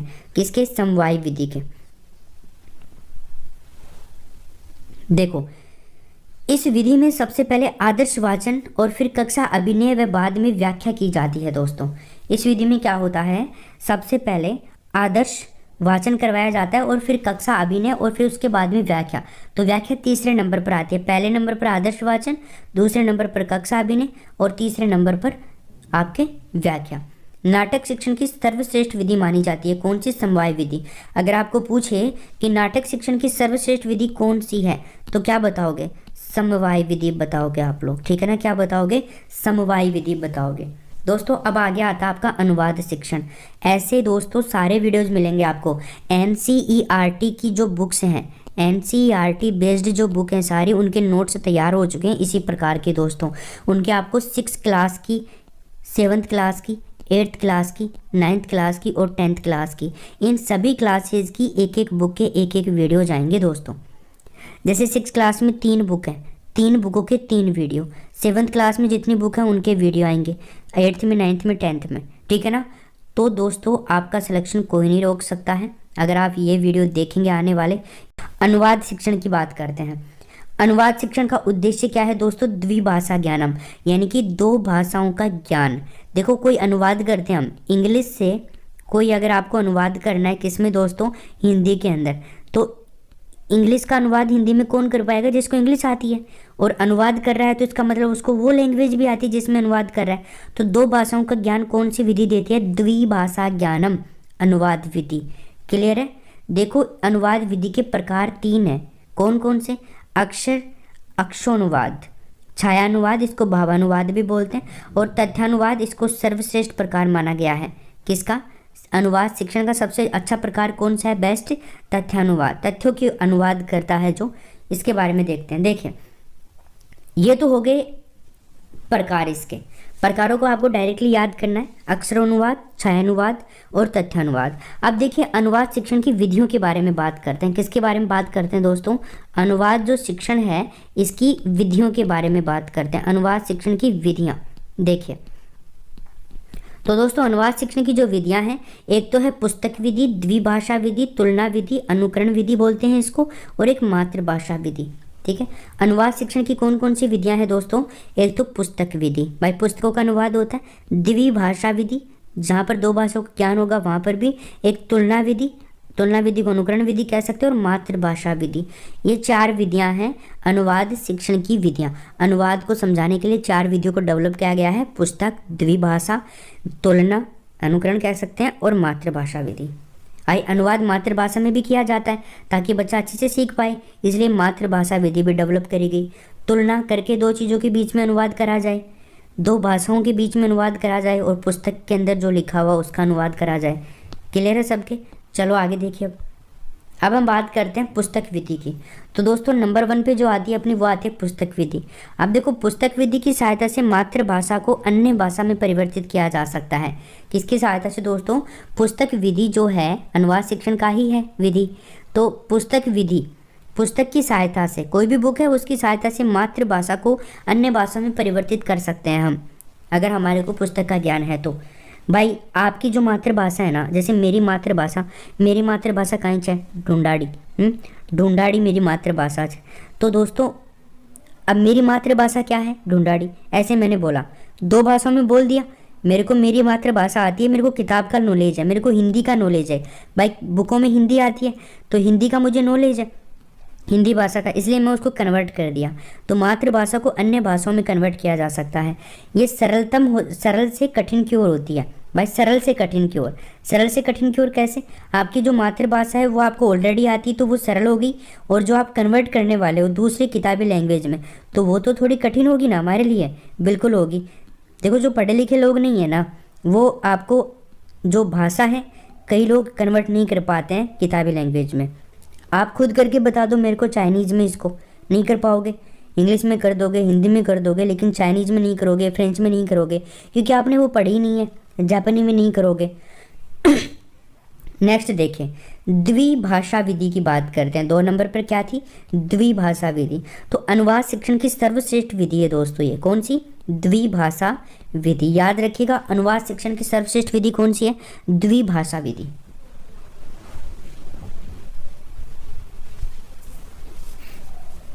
डायरेक्टली ये प्रश्न पूछता है, हर चीज़ के बारे में बता रहा हूँ मैं आपको। यहाँ पे सिंपल से क्वेश्चन आपसे आ जाएंगे, यहाँ पे डायरेक्ट पूछेगा। इस विधि में एक व्यक्ति मातृभाषा में एवं दूसरा व्यक्ति उसके भावों को संस्कृत भाषा में अनुवाद करता है। तो दोस्तों द्विभाषा में क्या होता है? एक व्यक्ति तो मातृभाषा में और दूसरा व्यक्ति उसके भावों को संस्कृत में अनुवाद करेगा। समझ गए तुम लोग क्या है ये द्विभाषा? तो आगे देखिए अब तुलना विधि की बात करते हैं, तुलना या अनुकरण विधि। तो दोस्तों ये जो विधि है ना, सबसे पहले आदर्श अनुवाद प्रस्तुत करती है। आदर्श अनुवाद प्रस्तुत करने वाली विधि कौन सी है? तुलना विधि या अनुकरण विधि। अनुवाद को छात्र परखते हैं कि सही है कि गलत है, सही है, मजा आ रहा है कि नहीं आ रहा, अनुकरण के द्वारा। अनुकरण भी करवाया जाता है इसमें तुलना विधि में। अब छात्र अनुवाद का जो विश्लेषण करके उसकी मातृभाषा से तुलना करके अनुवाद सीखता है बच्चा, ठीक है। यस, छात्र अनुवाद का विश्लेषण करता है पहले तो, फिर उसकी मातृभाषा से तुलना करता है वो, और फिर अनुवाद को सीख लेता है। बहुत इजी है, कोई दिक्कत नहीं, याद हो ही जाएगी। अब हम बात करते हैं मातृभाषा विधि की। किसकी दोस्तों? मातृभाषा विधि की बात कर लेते हैं। तो जो मातृभाषा विधि है, ये किसी भी भाषा को मातृभाषा का सहारा लेकर अनुवाद सिखाना मातृभाषा विधि कहलाती है। सिंपल, क्या कहलाती है? किसी भी भाषा को मातृभाषा का सहारा लेकर के अनुवाद सीखना मातृभाषा, यानी कि मातृभाषा का सहारा लेकर के कोई दूसरी हम सीख रहे हैं तो वो मातृभाषा विधि ही काम कर रही है वहाँ पर सीखने के अंदर। अब देखिए दोस्तों, गद्य शिक्षण की बात करते हैं हम। नेक्स्ट क्या है हमारा? गद्य शिक्षण। तो देखिए, गद्य शिक्षण को हम याद कर लेते हैं, देख लेते हैं, अच्छे से समझ लेते हैं। देखो, गद्य शिक्षण का उद्देश्य पूछ सकता है दोस्तों हमसे। गद्य शिक्षण का उद्देश्य क्या है? अभिव्यक्तश्च, ग्रहण अभिव्यक्ति, ग्रहण करके अभिव्यक्त करना, चीज़ों को ग्रहणाभिव्यक्ति कह सकते हैं आप इसको, ठीक है। तो गद्य शिक्षण का उद्देश्य क्या हो गया? ग्रहण अभिव्यक्तिश्च। गद्य धातु है इसके अंदर, ठीक है, गद्य धातु और यत् प्रत्यय, इससे किसकी उत्पत्ति हुई है? गद्य से। गद्य शब्द की उत्पत्ति कैसे हुई है? गद्य तो क्या है? धातु, और यत् क्या है इसके अंदर? प्रत्यय है यत्। क्लियर है सबके? चलो, दो प्रकार का होता है गद्य शिक्षण, एक तो कथा और एक आख्यायिका। याद रखना, का से याद रखना, गद्य का, गद्य का, गद्य का, कैसे कथा, और आ से आख्यायिका। क्लियर है? चलो, तो दो प्रकार की होती है गद्य शिक्षण, दो प्रकार का, कथा और आख्यायिका।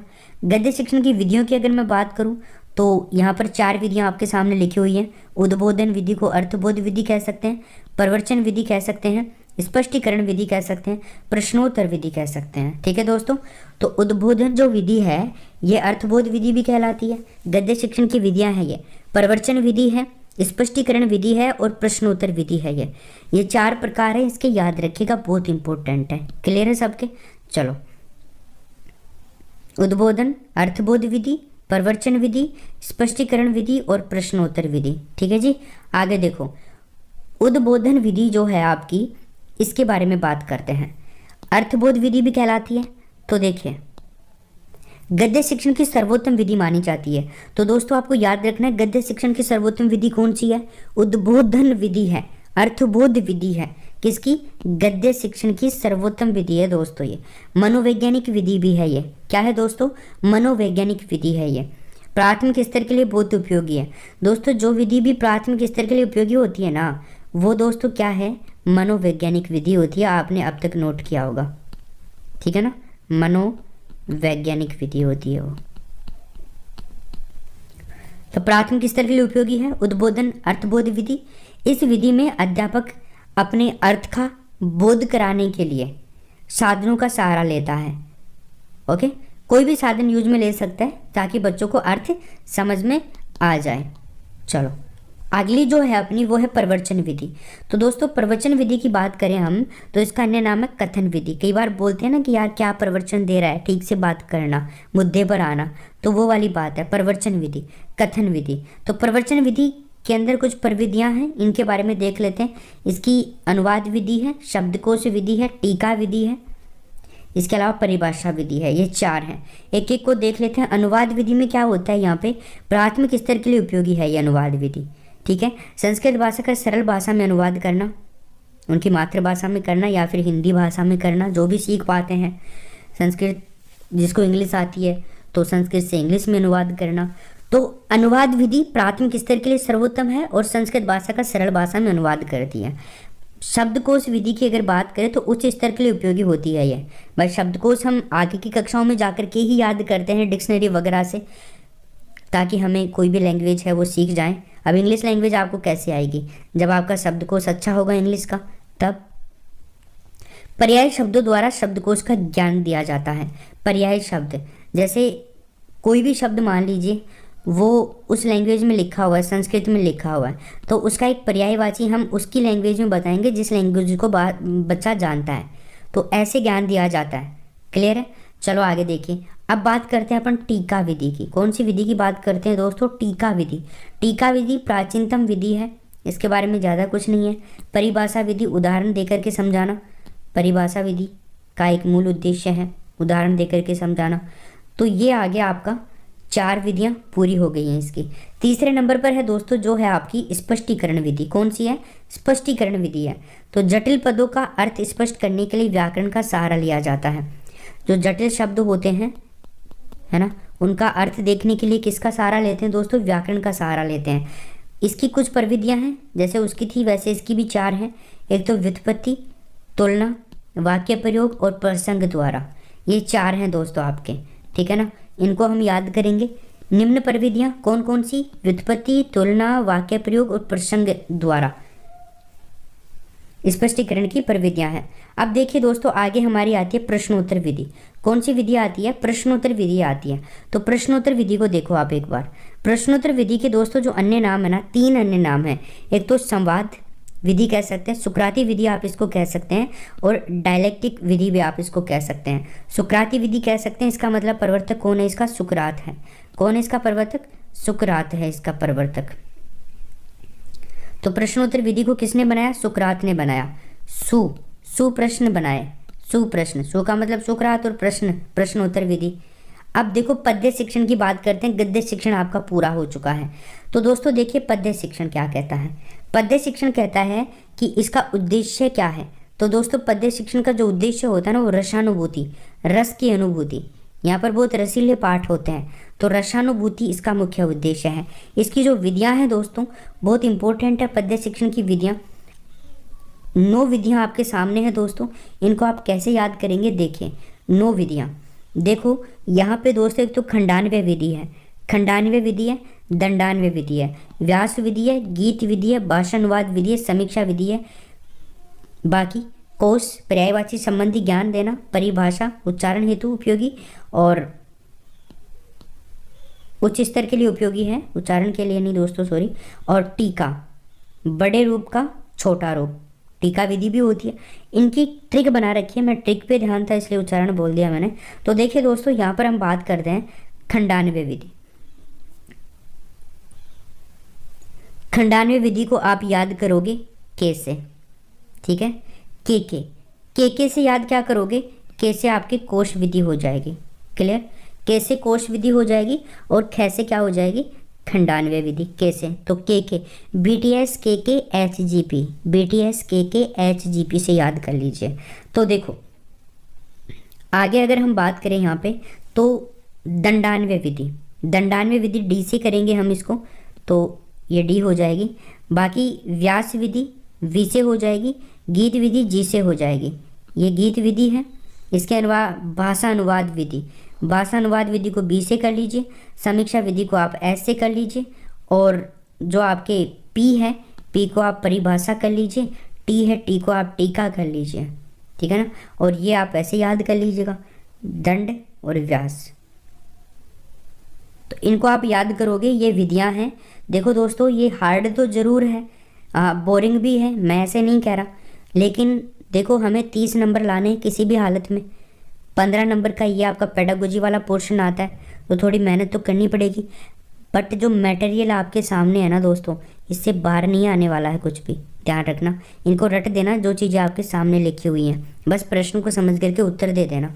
किसी भी हालत में इस वीडियो को आपको एक बार वापस से ज़रूर देखना है कंप्लीट होने के बाद में। तो ये सारी विधियाँ हैं पद्य शिक्षण की। ठीक है, अब देखो इनको एक एक करके पढ़ते हैं अपन। खंडान्वय विधि, देखो पद्य शिक्षण की सर्वश्रेष्ठ विधि मानी जाती है। कौन सी मानी जाती है पद्य शिक्षण की सर्वश्रेष्ठ विधि? खंडान्वय विधि पद्य शिक्षण की सर्वश्रेष्ठ विधि मानी जाती है, ध्यान रखिएगा। सामूहिक शिक्षण विधि भी कहा जाता है इसको। खंडान्वय विधि समूह के अंदर शिक्षण देने में काम आती है खंडान्वय विधि, बहुत सारे बच्चों को इकट्ठा करके, बहुत सारी कक्षाओं को इकट्ठा करके। इस विधि में क्या होता है, प्रश्न व्याकरण पर आधारित ना होकर के श्लोक या पद्य के मूल भाव पर आधारित होते हैं। भाई प्रश्नों को व्याकरण पर डिपेंड नहीं किया गया है यहाँ पर प्रश्नों को बनाया जाता है पद्य के मूल भाव को ध्यान में रख करके। क्लियर है? श्लोकों को ध्यान में रख करके, ये खंडान्वय विधि है। दंडान्वय विधि क्या है? इस विधि में प्रश्न श्लोक या पद्य से व्याकरण संबंधी प्रश्न पूछे जाते हैं। बात वही है, प्रश्न कैसे पूछे जाते हैं? श्लोक से पद्य से और व्याकरण संबंधी सारे इंक्लूड हो जाएंगे इसमें दंडान्वय विधि में, है ना। तो जब किसी को श्लोक नहीं आता है ना दोस्तों, है ना, जब हम पहले कक्षा में पढ़ते थे, छोटी कक्षाओं में 10th क्लास में संस्कृत चला करती थी, तो दोस्तों श्लोक नहीं आते थे तो दंड मिलता था हमारे को, है ना। व्याकरण के प्रश्न पूछते थे तो दंड मिलता था हमारे को। पद्य शिक्षण नहीं आता था तो दंड मिलता था। तो इसको आप ऐसे याद कर सकते हैं। व्याकरण का स्थान प्रधान होता है, ये खैर इतनी इंपॉर्टेंट बात नहीं है। व्यास विधि, इसका अन्य नाम याद रखना है भाष्य विधि। भाष्य विधि देखो, व्यास में भी 2.5 अक्षर प्रेम के और भाष्य में भी 2.5 अक्षर प्रेम के, ठीक है। तो देखो, शिक्षक कथावाचक की तरह श्लोक का अर्थ स्पष्ट करता है। व्यास विधि में क्या होता है, जो टीचर होता है वो कथावाचक की तरह, जैसे कथा कहने वाला होता है ना, उस तरह से श्लोक का अर्थ बताता है एक कथा के रूप में। गीत विधि में क्या होता है, गीतों के माध्यम से पढ़ाना, गीत गा गा करके पढ़ाना है। आयो रे। चलो साहब आगे देखें। भाषा अनुवाद विधि, तो भाषा अनुवाद विधि को अगर हम बात करें तो इस विधि में अध्यापक श्लोक का मातृभाषा में अनुवाद करता है। तो भाषा अनुवाद विधि देखो, भाषा अनुवाद विधि में तो मातृभाषा आएगी यहाँ पर भी मातृभाषा आ रही है। तो इसमें क्या होता है, जो टीचर होता है वो श्लोक का मातृभाषा में अनुवाद करेगा। मातृभाषा में ही क्यों करेगा, क्योंकि बच्चा जल्दी सीख पाएगा उससे, इसलिए करेगा, ठीक है। आगे देखिए, समीक्षा विधि की बात करते हैं। तो दोस्तों इस विधि में छंद, अलंकार, भाव और विचार इत्यादि का विस्तार करते हुए श्लोक की समीक्षा करता है, ठीक है। इस विधि में छंद, अलंकार, भाव, विचार इत्यादि का विस्तार करते हुए क्या करता है दोस्तों, श्लोक की समीक्षा की जाती है। समीक्षा विधि है तो समीक्षा करेगी छंद, अलंकार, भाव सबकी। आगे देखिए, अगला जो है दोस्तों अपना यहाँ पर, तो देखिए अब आगे वैसे है नहीं कुछ, ये आपके कंप्लीट संस्कृत जो शिक्षण विधियाँ हैं उनका ये कंप्लीट वीडियो कंप्लीट हो गया है। मुझे उम्मीद है आप लोग थोड़ा बहुत सपोर्ट दिखाओगे, हम भी आपके लिए मेहनत करते हैं, आप भी थोड़ा सा अपना प्यार, इस वीडियो को आप लोग लाइक और शेयर अपने दोस्तों को ज़रूर करोगे। चैनल को सब्सक्राइब किए बिना मत जाना, नीचे लाल कलर में सब्सक्राइब लिखा हुआ